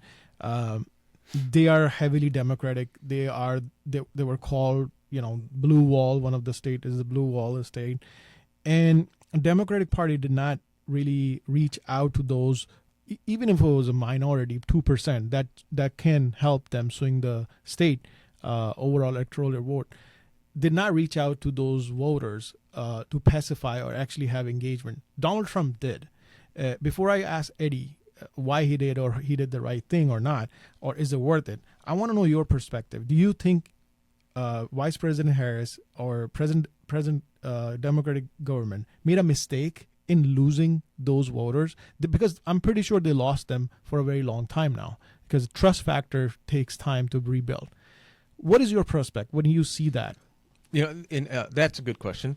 But this is one of the ones where I'm going to say, from what I've read, it did seem that Harris did neglect Michigan. I'm not a political strategist. I'm not a campaign manager. I don't know where her campaign could have gone wrong in Michigan, where they didn't go, where they did go. But, from the limited amount of things that I've read, the Muslim community in Michigan is definitely something to take into consideration. So for Trump to take the state, he did something I believe that she didn't do. And so was there a mistake? I have to say yes, because I didn't in 2020 Biden take the state. Not by much, but he took the state. So something must have changed. And like I said, I haven't read into the specifics of what, but to answer your question as succinctly as I can with a limited amount of knowledge I have, something went wrong. They dropped the ball on something, and I don't know what that is. And actually, when we're done here, I am actually going to research that to figure that out. And Eddie, with you, I have a similar question, but I'm going to add on it, because Michigan did not really affected Republican Party. It actually helped, right? And President Trump, in his winning speech, also mentioned something which was unique for me to hear, that he did thank Arab American, Muslim American. That was, for me, I was like, wow, that is a total shift change from what the party lines are, and the real Republican values are, because they're more inclined towards Christianity, or people who are one faith people. And he coming up on that stage and thank you multiple people. What was your take about it, and how do you see those states who have been heavily Democrat, like New York, showed that numbers are swaying? California is showing the number, not winning, but showing that squeezing of the scale of winning is getting squeezed and is getting more towards competitive thing. How do you see that, and how do you think he did when he did the recognition of different community to play for his winning? First off, I want to say that Republican is not just a Christian-based thing, in my opinion. I think it's conservative values is the main core of it. And yeah, you would have to say Muslims are very conservative in their values, especially as we've seen the left pushing more towards more radical ideas and pushing those on to people, where they talk tolerance, but then you push it on people. But we see this on the right too. They're now pushing their ideas on people. So we see on both sides of our spectrum that we have people that are more extreme is the easiest way, or more excessive, whatever you want to call it, that are pushing their actual beliefs on others, rather than working to find a middle ground or a compromise. I guess I don't know how you would best phrase it, but I think that we see a different kind of Trump. He's definitely not as outspoken as he was before. He's learned from the politics and not to give media a lot of stuff that they can just twist to, say how they want and make big, news lines and money off of him. Why he need to make them rich off of his words? We already seen a couple different viral TikToks and stuff from things that Trump has said. He's definitely catchy, and he can really get some things viral really quickly. Eat the dogs? Yeah, eat the cats? Eat the dogs, eat the cats. I think there was another one that just came out as well. I'm not really into that, but I've seen them and heard about them. But the thing is basically he went somewhere and talked to Americans first. We're all Americans first. Even if you're Democrat or Republican or you're non-party, you're American first. Then you have different beliefs. Then you have religious beliefs, and that's what we built this country on, is difference of opinion.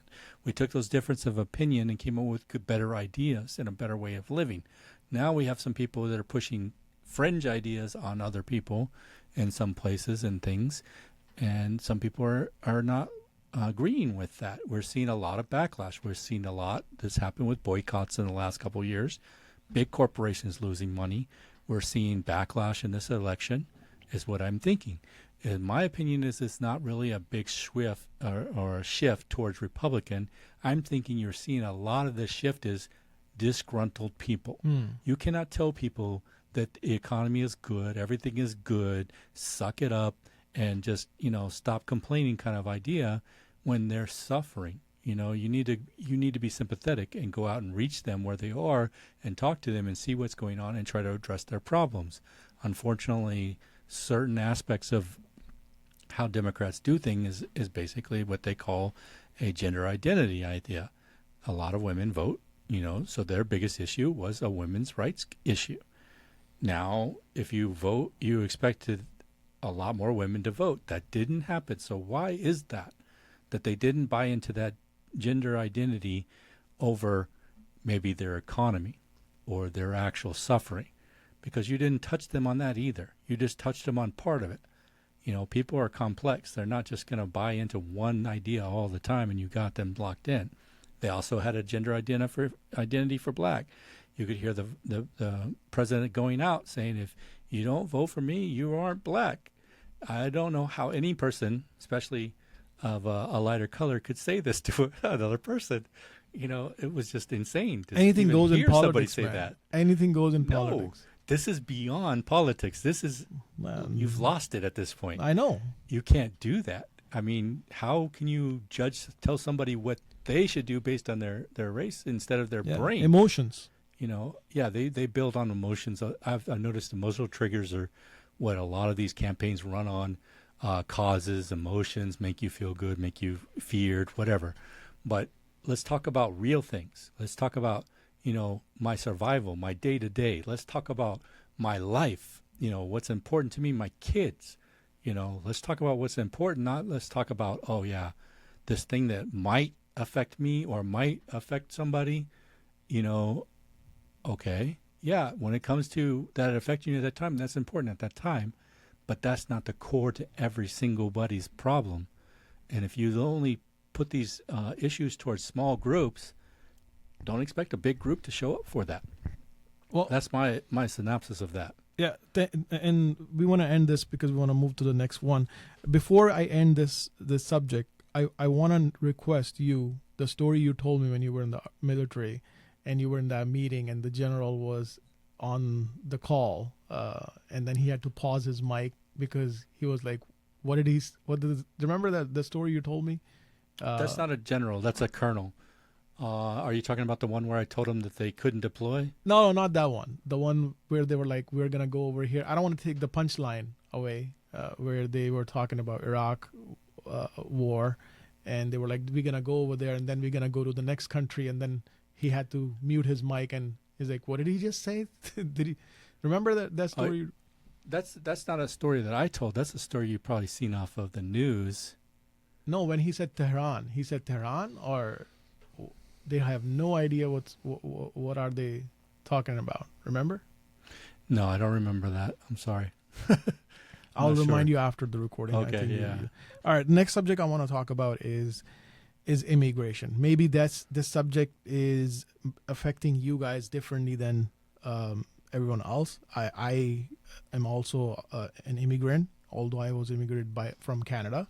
It's just not that far, but But you're legal. I am legal. Anyone can check my paperwork, and it was not easy Yeah. to immigrate. Okay, it was a long process. But you guys, you both are born over here. You both have family ties and long term generations over here. I want to know what is it even a subject matter, and then I'll share the data, the data which the voting data which has been acquired. I want to know first, Eddie, do you think, in your perspective, how big is the problem of immigration?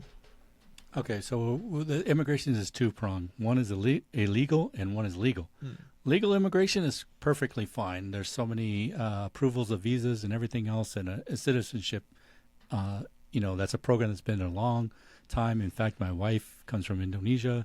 She's now a U.S. citizen, but she was naturalized. Illegal immigration is now a problem. Now, we've always had people come up for work. They would get work visas for work, like farming and stuff like this from other countries. But when we have a bunch of people, in excess of multi-millions of people, let's say if some of the estimates are correct, that 10 million people came across the border in the last 4 years or so.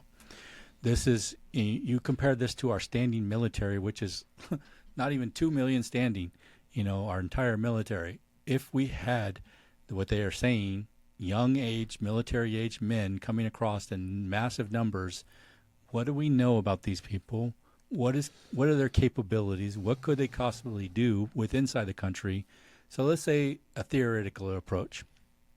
We go to war, 5-prime war, Iran, China, Russia, and wherever else, So we're in at least 3-prong war.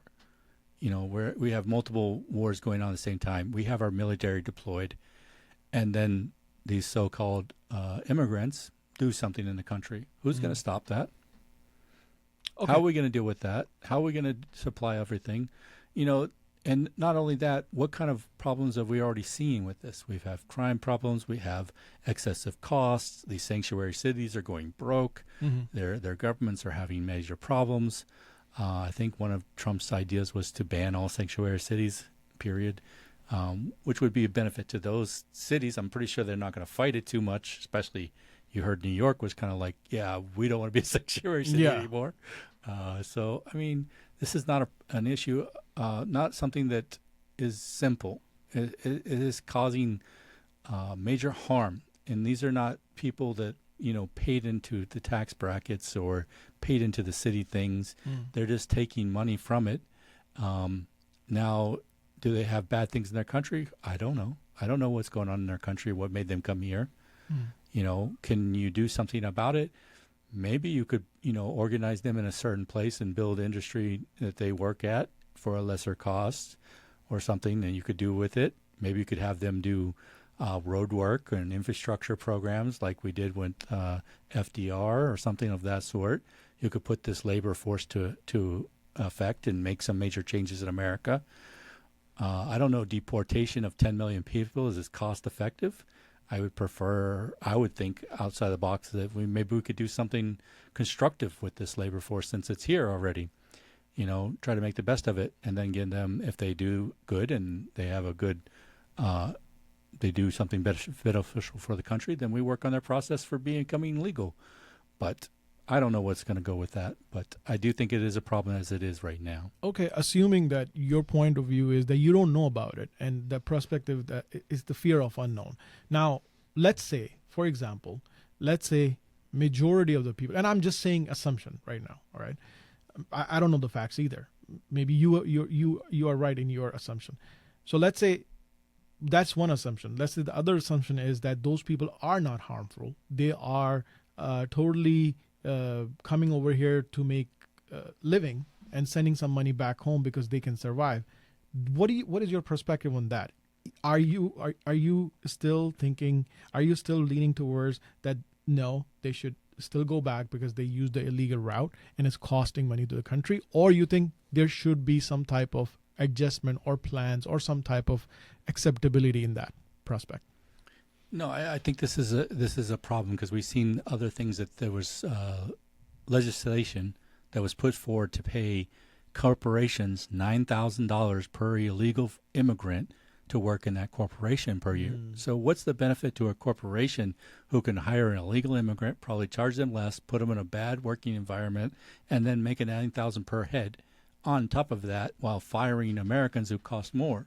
That is a negative balance for Americans. Definitely. It's not Definitely. a good idea. Additionally, we are promoting that this is an okay idea for other people from other places to come in. We don't even, my problem is when I say 10 million, this is a speculation because nobody even knows. Yeah, nobody's counting. And no nobody one's knows. counting. How is that possible? You're just letting people come across your border. You wouldn't just let people walk through your house without knowing who they were and what they were doing, but you're letting people cross the border to do whatever they want. And I don't know if they're criminals or not because they don't even know. How is our government not even aware of who's coming into the country? This seems to be a big problem. Can you make something benefit from it? Can you at least find out who they are? This is still going to be costly now. It's already cost us money in the cities. It's going to cost us money to now track these people down because we didn't do it. It's going to cost us money if we deport people. So it's just a cost loss overall in a time when we can't really afford to lose more money when we need to start putting money towards, fixing things that we have wrong. So I think that the last 4 years have really set us back in a lot of ways, especially with this immigration policy. But hopefully, they can figure out something to at least stop the problem and then try to figure out beneficial ways of moving forward.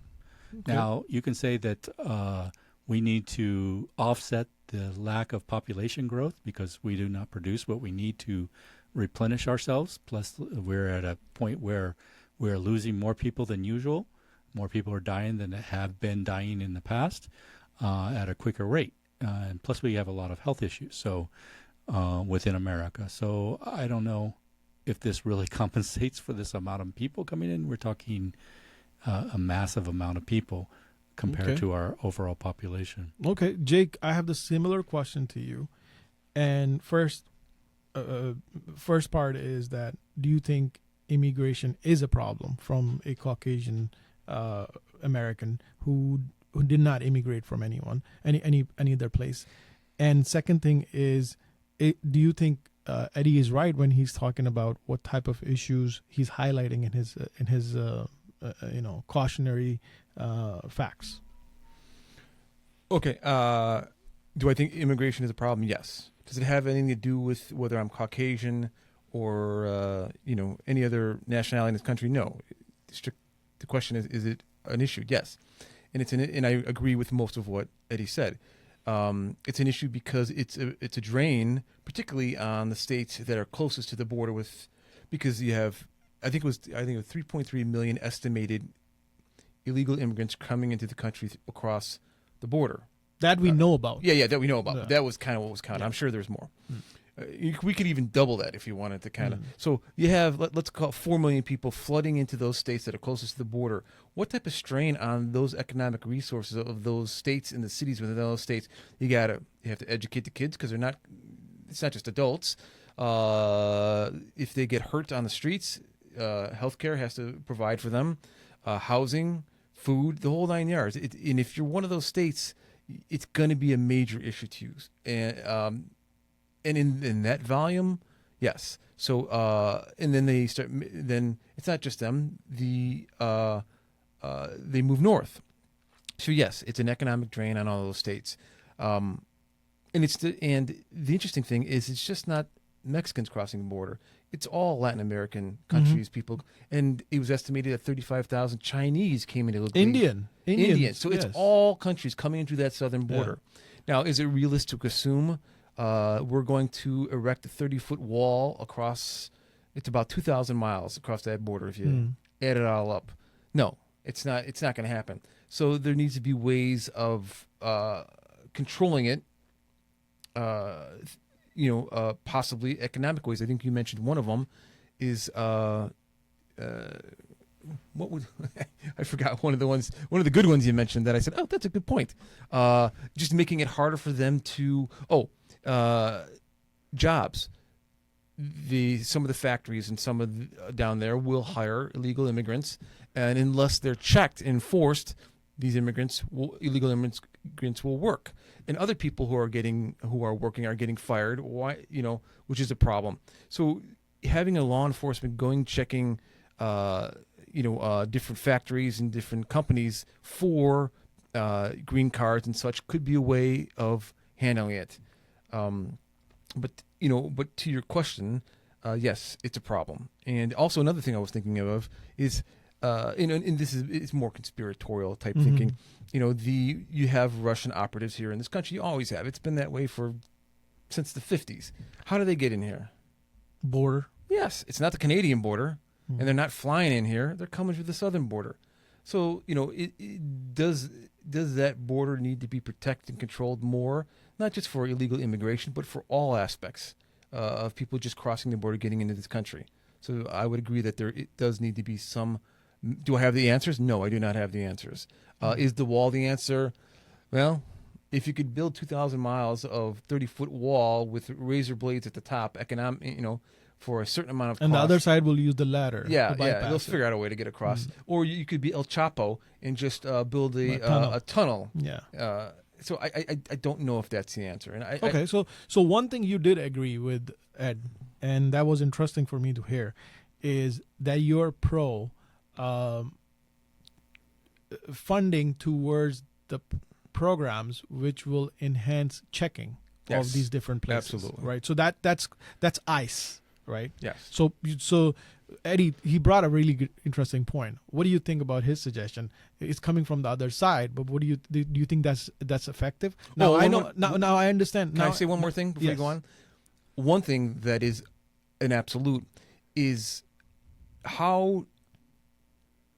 what is the best way of reducing the amount of people crossing the border from Latin America to here? Give them less employment. Give them less money. No. That's the running factor. Help those Latin American countries with their economy, giving those people less of a reason to leave. I guarantee you, people that are living in Latin America don't want to pull up stakes. Even if their house isn't what they want or their apartment, before they leave, they'll do anything to pulling up stakes and traveling across the country by foot to cross a border that they don't even know they're going to get across the border. So maybe taking that $175 billion we gave to the Ukraine and shuttling it to the economies of South America to help support those economies in whatever way. I don't have the answers, but the best way to stop that is to somehow get elbow deep into rebuilding and supporting Latin American countries, so it's less of an incentive for the people to pull up stakes and try to get across the border. Because I can guarantee you that's the last thing they want to do.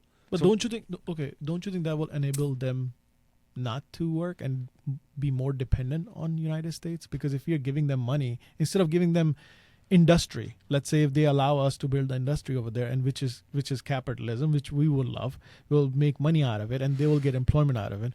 But that's not how they work. They want aid. So you think aid just giving a country a whole bunch of, it doesn't really work that way. Yeah. For, let's say, aid can come in many forms. Let's say it's more cost effective for John Deere to move all production of their farming equipment to Mexico, which they did to some extent. What is that?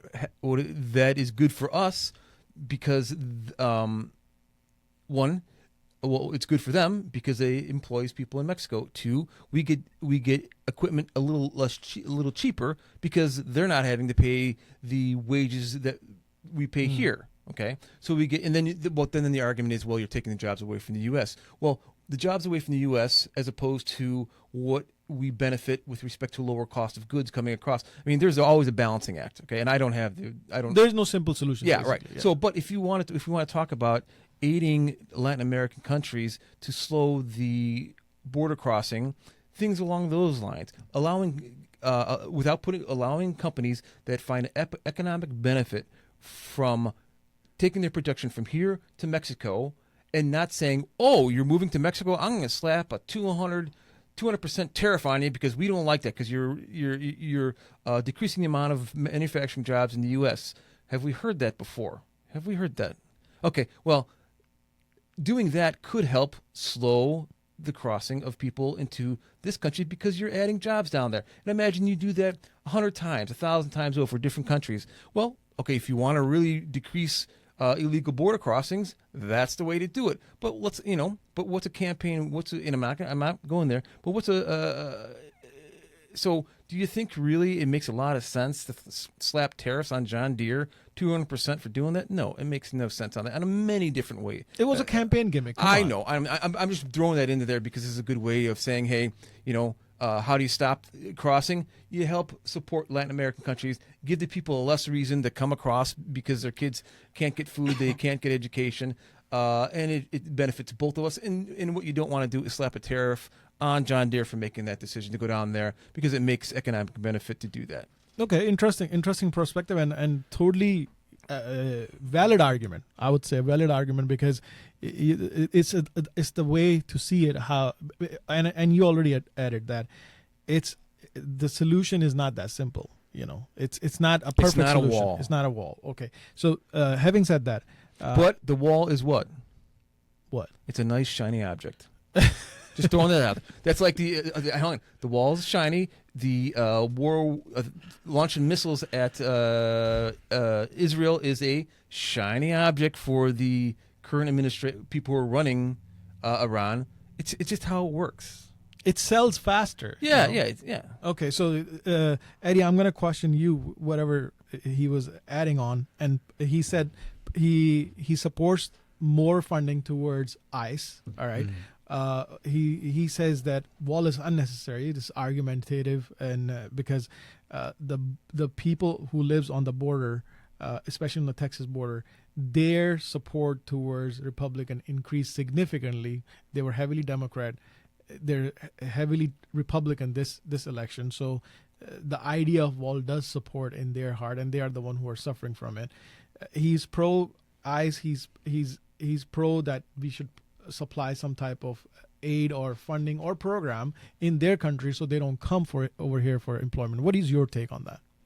Yeah, I don't know that that's going to necessarily work. Like he said with the John Deere thing, John Deere is moving. They cut about 600 jobs to go to Mexico because they can make, more vehicles at a cheaper price, because they don't have to pay the people as much there, and they can hire more and run it more. But they justified their action by saying inflation and economy.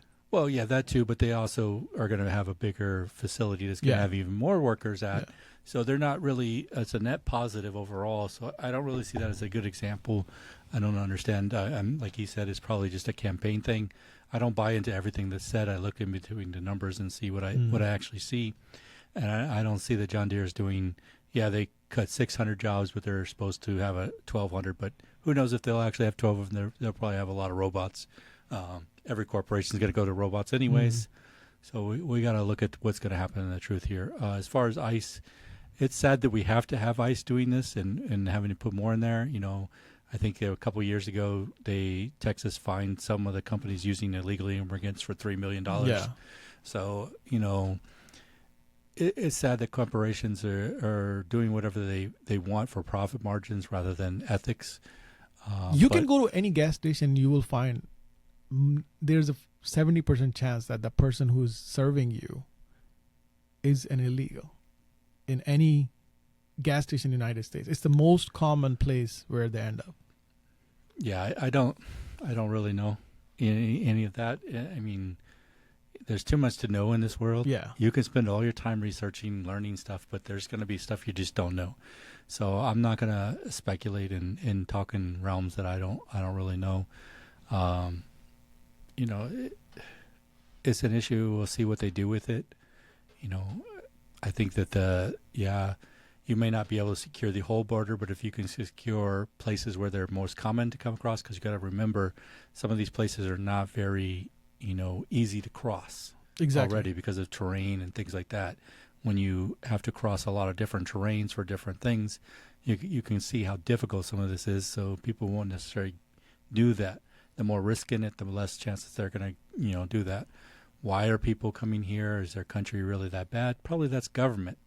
Their governments are that bad because in a lot of places corruption's really out of hand, and I don't think no matter amount of money we send there, that's going to fix the corruption. What about issue. India and China? There are the highest people coming. The immigrants, higher number of immigrants are coming from India and China. Their economy is not bad. They're world leaders right now. Well, they have so many people. All right, they have a lot of people. Okay. So their economy may not be bad for some, but there's always going to be people in a lower aspect that have no opportunity. So they're always going to think that there's opportunity somewhere else. Or they might have some opportunity, but it's not what they were looking for, so they think they can get better somewhere else. We have that. So socioeconomic factor is also playing in their, decision. Most of China's economy, I think, is in real estate anyways, from what they say, whether it's true or not. So I don't think everybody can be in real estate and building real estate and things like that, especially not with their real estate not doing so well right now. So it's probably downsized since they can't pay some of their loans. So everywhere you're going to be, there's going to be, absence of jobs. And we see a lot of things laying off here too. So okay, last part in the immigration thing. And China's not doing that great. Evergrande. You don't think so? They're doing great? Nope. Have you heard of Evergrande? Oh yes, they're having a real estate meltdown right now, and there's protests on the street to have a change within their political structure. So they're not doing too great either. All right. So last part in this immigration matter, do you? And this is a very serious question. It might sound funny to you guys. From a Caucasian population, this is a question because that's the majority, 60+%. Which is decreasing, by the way. That was their, that's some of the factors are actually highlighting that, we are decreasing our population. We are getting weaker from 80% to now 60%, whatever. That's not my point because it's natural. You as you increase population, of course, people are going to have demographic shifts. But my question is, from a Caucasian people to the non-Caucasian person, do you think non-Caucasian people who migrated in this country legally are taxpayers and pro-America, support their policies, are the building block and productive element of this? Should be worried about this rhetoric which certain elements of Republican Party has, which has been highlighted in the past, and what Democrats has highlighted or fearmonger on that. Do you think, Eddie, is realistic or this is all hyperinflated? Well, we know that media loves sound bites, and they like to take things out of context. Whether there are people on either side that might have some really fringe ideas, of course, we see that all the time. So, yeah, there probably are some people that believe some of these things and want some of these things. We live in a very diverse kind of culture, and we're accepting more diverse ideas all the time, it seems. So who knows what exactly we're going to face in the future. I will, as always, wait to see what the actual results from the person are. You can hear something, and even you can say something that you didn't mean in that context or that way.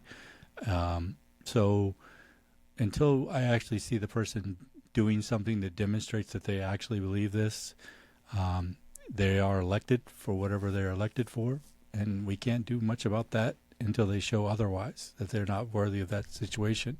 I don't believe anything the media says because they have agendas. I don't even watch them anymore. They are so bad, in my opinion. Are you personally worried about white population percentage went down from 80 to 60% and it's on the downtrend? Why should I worry about that? Why does that matter? And I don't understand why that matters at all. You know, people are people. Everyone has their own ability, capabilities. Mm-hmm. They can contribute. Doesn't matter what your race is. Doesn't matter who you are. It matters what you do. It matters what you contribute. That's the key thing. If you're a non-contributor, you're just a, burden to the system, then, whatever, we got to deal with that. But if you're a contributor, why does it matter what your race is? Why does it matter what your gender is? Okay. None of that matters. It's just we need people that contribute and do things in this country. Okay, same question to you, Jake, but adding on one factor.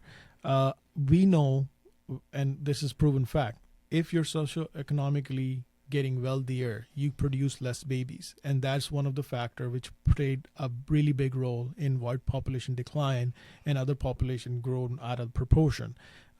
People who are educated have more wealth accumulation, they produce less babies. And that was one of the points which Elon Musk also made. Adding on that factor and the original question I asked, what is your prospect? Okay, we got to go. There's the original question you asked was long. Okay, so the original question was about, I think what you're asking is, am I worried about the decline in Caucasian population within this country over the years? Yes. Was that it? Yes. Okay, and then I put in the factor as well. What was the factor again? That socioeconomically, if you're doing well, you tend to produce less offsprings. Okay, so the decline in the percentage of Caucasian people in the U.S. has declined. Am I worried about it? No, I'm not worried about it because there's nothing you can do. Meaning, it's declined not just because of less population growth. It's declined because of the availability of transportation and the cost of that transportation. Like in the 50s, to get from Europe to here would, I don't know if they could make that route in a plane. I don't know. I'm making it up. Plane, you'd have to jump around and, stop in different countries to make. I don't think there was a nonstop from, let's say, Paris to New York. And the cost was prohibitive to the mainstream people. Now you can get it done in 5.5 hours, 7 hours, and most income levels can make that. And so the decline in Caucasian people, it's going to go, pure Caucasian people, if that's what we're talking about, it's going to get less and less just because of the intermixing of the different populations coming into the country. There's nothing you can do, but it's a natural thing with respect to how people can move around the globe. So that doesn't concern me at all, and I don't think of that as a factor.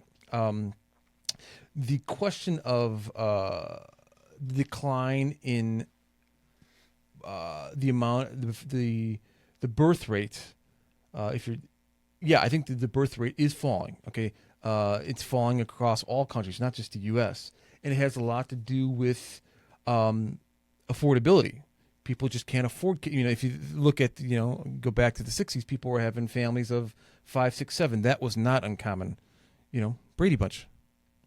Anyways, here, people are not having those sizes of families because it's just not affordable anymore. College is $35,000 a year. Who could afford to send 6 kids to college at $35,000 a pop every year? It's just not realistic. So people are having, not just at the higher levels of the socioeconomic ladder, at the lower levels as well.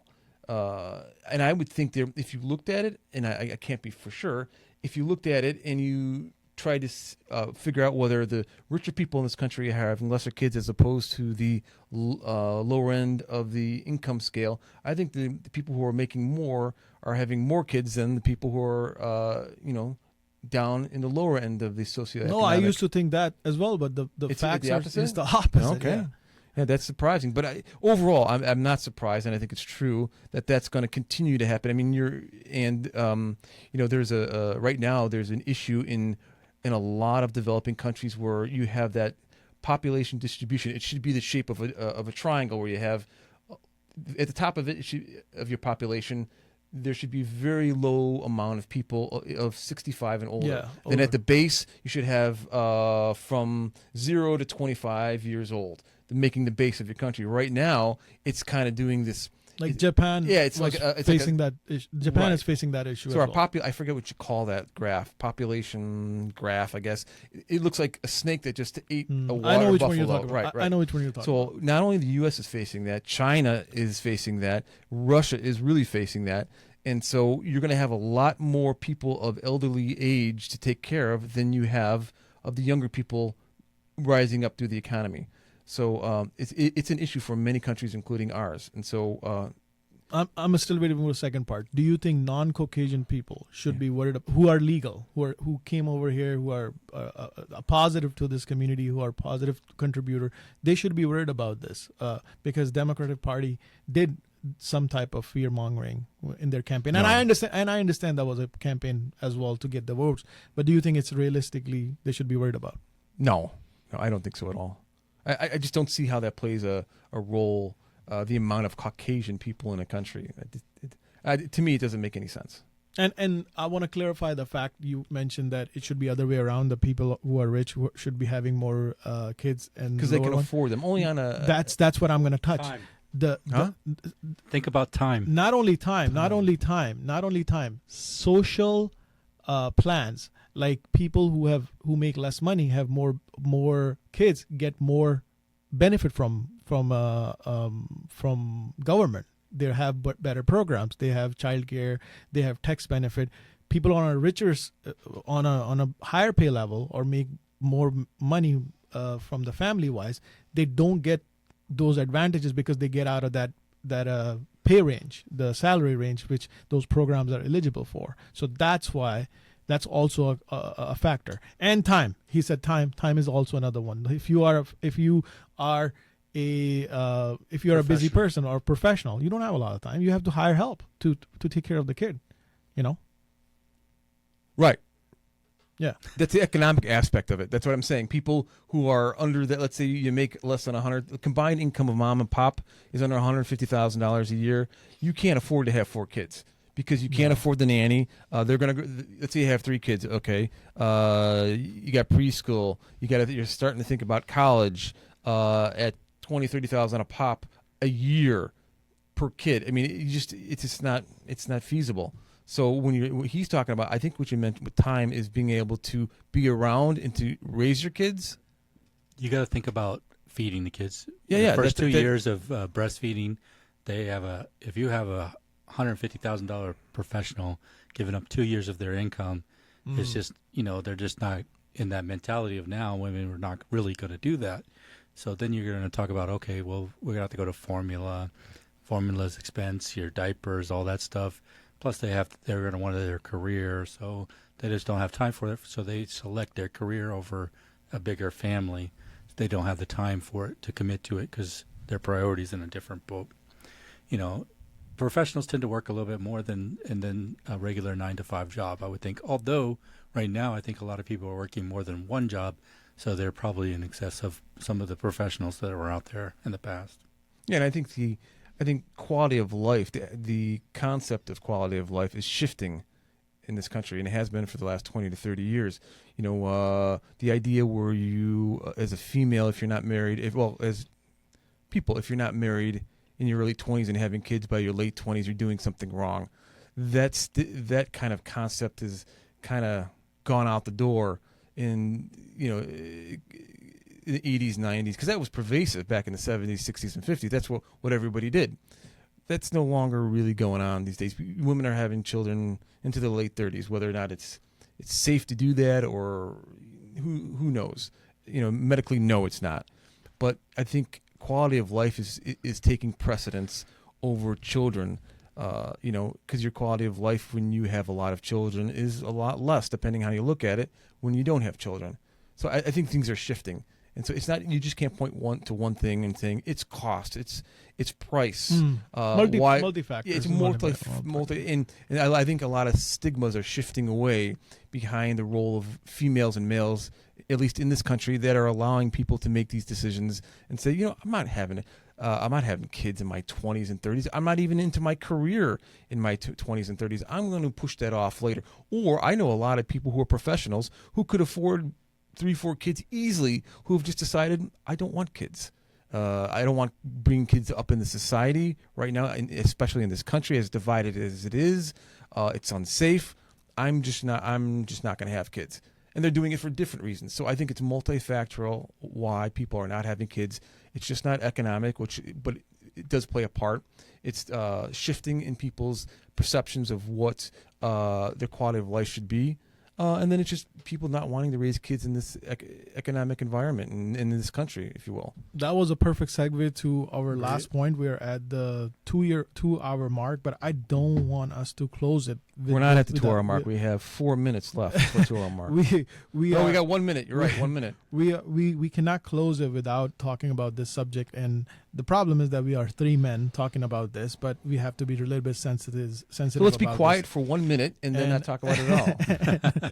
And this subject was the highlight of this elections, and we cannot close it without talking about it. That's called abortion.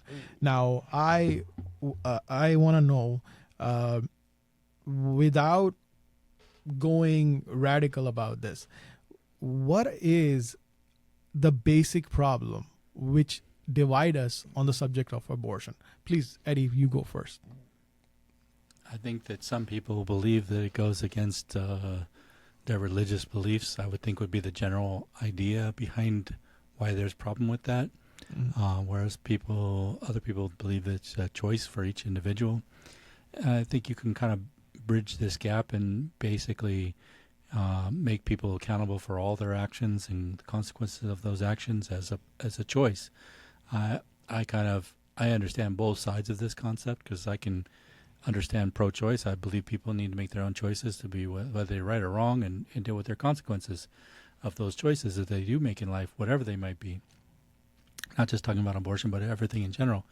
And I can understand that, people have religious beliefs, but this is where I would lean more towards pro-choice because I don't believe that no matter what I believe that I have the right to force you to believe what I believe. I believe you have the choice to choose what you believe, and that's part of being in a free country. So when I choose to force you to do something, I become an oppressor of some sort. Whether you agree with that or not is up to you, but that's my personal perspective on it. At the same time, I understand, you can make legislation that is reasonable, and that this legislation needs to be, we live in a country of laws. We need to follow laws. And if we have a problem with the law, we need to go ahead and follow the legal system to get that law overturned or changed. So I think laws should be more specific. And case in point, the recent Florida law was very, it used viability, and then it used another term. The way I read it was that they could basically no one could say anything to them, whether they wanted to get rid of that baby up until 23, 24 weeks. And then which is almost a murder. That's not my point of contention. That's between them and whatever. People do this all the time anyways. We're not going to stop it completely. They're choosing to do this, and if we do have it illegal, they'll probably still find a way to do it anyways. My contention is if we have a law, it needs to be specific, it needs to be properly written, and it needs to be enforceable.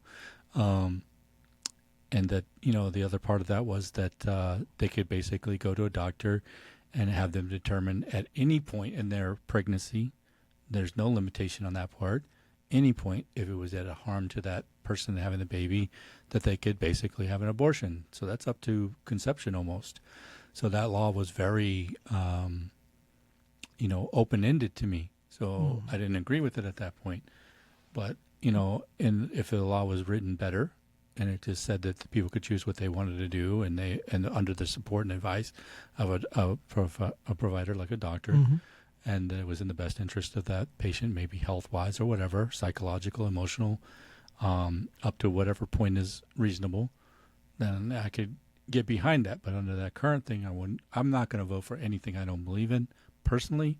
What everyone else does, that's up to them. So your elaboration of that choice is basically you need more explanation of when we are putting something in rule and regulation. It should be more defined. It should not be more open that you can do whatever you want. It should be defined with rules and regulations, correct?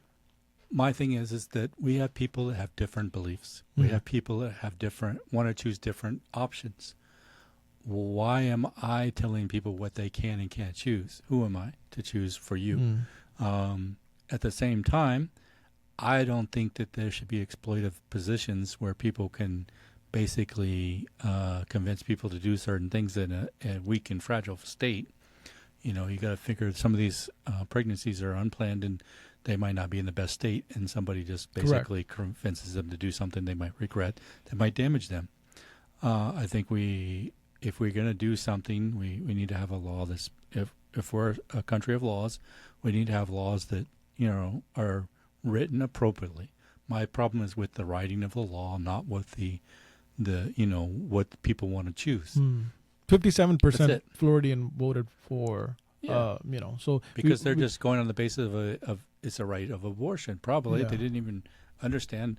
If we talk to a bunch of people, we do that. We talk to officials. We talk to other people as we Correct. go around, and most people don't understand any of these, amendments or laws or anything. that was surprising. They're very vague in Yeah. their understanding of them. Very simplistic. Oh, it's abortion. Yeah, I'm for that. It's a conceptual idea of not really understanding what is going on, and I think this is a problem that we hope to address. By offering more information so people can kind of think about and get an understanding of what they're actually voting for. I mean, I'm sure there's a lot of people in that 57 that agree that it's the right of the woman to have an abortion, especially in things like rape Correct. and incest and stuff like that. But it leaves a lot of exploitation possibility in the way it was written is my problem. Yeah, And I think that should be excluded. that's a fair point. Okay, Jake, to you, same question. What is in your concept? What is the problem with abortion topic? Why was it brought up in the same way that this is a woman right? Nobody can choose. Eddie's not saying that. The other party, majority of the people we talk to, they're not saying, "Oh, this is not your choice." It should be defined. It should not be like, "Oh, you can do the abortion all the way to the 8th month or to the end of the pregnancy." There has to be check and balance. Do you think it isn't a fair argument, or what is your take on that? Well, I always thought, the argument around abortion was kind of three-pronged. It's an issue of emotion, instinct, and law, and it has to be because it's not a simple yes or no. And when I say emotion, I say that because, and just give you an example. A couple of weeks ago, I took an Uber somewhere, and we were talking about it before the election, and it was a female, and she said, at 10 weeks, you can hear the heartbeat. The fetus isn't sustainable, meaning it doesn't have all its organs at 24 weeks or right around there. It could survive outside of the. So she was pro-choice. She was pro-choice, but she said, with my daughter, I could hear at 10 weeks with the ultrasound the beep, boop, boop, boop, boop, the heartbeat. All right. Now, this was pure emotion. Okay. That 10-week-old fetus could not survive outside of it. And she says, I don't agree with the idea of any type of abortion at any age. Oh, so hold on. She was pro-life. She was pro-life, right. Okay. And so she was going on emotion, the emotion of being able to hear something on the echo. And I didn't even want to talk to her about it because I know that fetus could not survive outside the uterus at that age. So is it life? We don't know, but she was running on emotion. Now, that's why I said there's three key things: emotion, instinct. Here's the instinct part of it. The idea that as humans, we as instinct want to protect nascent, vulnerable life as a child. It's instinct in us, meaning that if we saw, I don't mean to keep going, I don't want to go on too much about it. If we saw a 4-week-old baby laying on a sidewalk, in the middle of a downtown area, I would guarantee you everybody would stop and either pick up the child, look around for the parents, call the police. No one would leave that child laying on the ground. because it's just ingrained in us that we want to protect a baby of our species. So that's the instincts part of it. And then the rights part of it, the law part of it, is that, hey, a female should have the right. She's carrying the child. There are dozens of ways giving birth or the carrying of a child from day 1 to 9 months that fetus can kill that woman. So she should have some say in whether or not she continues this. Okay, just like a male with a prostate. I should have the last say on whether or not I want to get my precancerous prostate out of me before it kills me in 20 years. So she should have that right by law. But then also there's the right of the growing fetus. Who speaks up for the right of that child from its time of fertilization until 24 weeks and after? So you got emotion, instincts, and rights in there. Rights for the female carrying it, and also rights for the growing child. And it's unfortunate that you have all those things intersecting, trying to come up with a concept of when is it legal and when should a female abort a child, and how do you come up with that? What time limit do you put on that? Well, we thought we figured it out in the 70s with Roe v. Wade, 24 weeks. Time of viability. When is that fetus an actually living human being? Well, when it can survive on its own outside of the uterus. That's what we put on it. And so up until then, abortion was legal. And then in certain states, we kicked it back to 16 weeks. And then here in Florida, we kicked it back to 6 weeks. So in my mind, here in the U.S., it's a balancing act of different opinions of where that should be. And I don't think 6 weeks is the right time, because most women don't know they're pregnant too well into the 8th to 10th week. Now, you gave an interesting example. You said the Uber driver was a female, and she was pro-life. I'm pretty sure she had kids, right? I didn't ask. Okay. I mean, assumption that she was at the age where she was. No, she did have at least a daughter, because she was talking about bringing exactly. her daughter, So she went through the process of pregnancy, Birth. birth, and everything. So she's well aware of this whole process, right? Women who have no kids do not understand the process of birth and the complication and all these things. Then the risk factor which comes with it as you being pregnant, and she chose to be a pro-life even after knowing and been through that. What was your take on that? Do you think? Like I said, my take on that was she was coming from pure emotion. Okay, because if you sat down there and you taught her the medicine behind it, and you taught her about the idea of a female developing escalated hypertension during her pregnancy, or there could be different ways that could put the mother's life at risk during the pregnancies, she may come to say, You're talking about preeclampsia? Preeclampsia and eclampsia. And she may say, I didn't know that.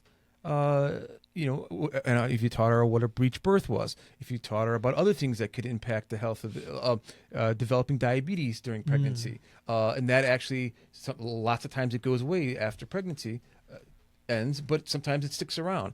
If you taught her all this medical aspect, that she may scratch her chin and say, yeah, maybe I'm going to change my mind on that. Maybe I didn't know there were so many risks to a female for carrying a pregnancy to birth. So maybe I'll back it up. That maybe it should be 16 weeks. Maybe she have a different opinion, as opposed to purely going from emotion. Oh, I heard that heartbeat at 10 weeks. I don't know. But that's why I said I think this topic has different aspects. It has an emotional aspect to it, to many different people. It has there's a religious aspect to it as well. I don't want to discount that one. And the other aspects that he said, there's also like I said, there is a rights aspect to this, rights of the mother and the rights of the growing fetus. So when you have all those things kind of in the mixing pot, coming up with the right answer is not going to be easy. But to your question, I don't think 6 weeks is the answer, and I don't think after 24 weeks is the answer, because at 24 weeks, that for the most part that fetus is fully formed. Yeah, I know. Right to terminate. I say terminate because kill is more of a radical, but it's terminate is the right term. Yeah, but you're killing a perfectly good fetus. But that fetus The difference between a fetus and a newborn is inside and outside the uterus. So that is a newborn.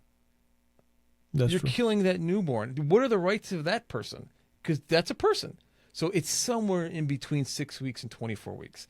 Because you can't discount the rights of the female at the same time. You can't, because she's got to carry it and she's taking the risk. What if if she's at 10 weeks and she finds out that because she has multiple sclerosis, or she's got some other disease that carrying it to fruition will most likely kill her. Well, you have to give her the right to say at 10 weeks, yeah, because and if you look at it on more of a population aspect, if you terminate that pregnancy, and let's see the mom cures whatever she has now, she has the probability of having multiple children during the course of her life. Yes. If you kill her now for that one, That's true. yeah. So I mean, That's another way of looking at it. so there's got to be it's got to be somewhere between 6 and 24 weeks, or to the time of viability. That's my take on it. Yeah, that's very good. I mean, that was interesting to hear both sides, and you are right. You have Eddie has a interesting factor into it, but what I realized by talking among us for the main focal point of elections, we all have overlapping ideas. Agree? I mean, we all have overlapping suggestions, which does make sense if we all sit down like Americans. Doesn't matter which party you support or not. We can have a conversation which will be eventually is going to benefit us, right? So, Eddie, I have nothing else to ask. If you want to add something, you can add up, and we can wrap it up. We're already 2 hours cross. No problem. Yeah, so we sat down, we had this discussion talking about some of the aspects of the current election and things that people were talking about. Now, we talked about some of the things that we agreed with, some of the things that are along our party lines based on the information. We talked about some of the things that we had talked to with other people. So some of these ideas are not just our personal, but also what we've got from other people that we're trying to cover as well on these different sides that we lean towards. We may not be the most far on either one of these sides. We're probably, the general of us are closer to the middle, and agreeing is we can sit here in one room and discuss things without trying to hurt each other. Unfortunately, you can find that some people can't do that anymore. So we're doing okay. And like Neil said over there, we are able to listen to the other points of contention or viewpoint and basically be like, yeah, I can kind of agree with that. I can agree with Jason on several of the things he said and so forth. And hopefully he can agree with some of the things I said as well in this aspect. If you like this is a different format than a lot of our other videos.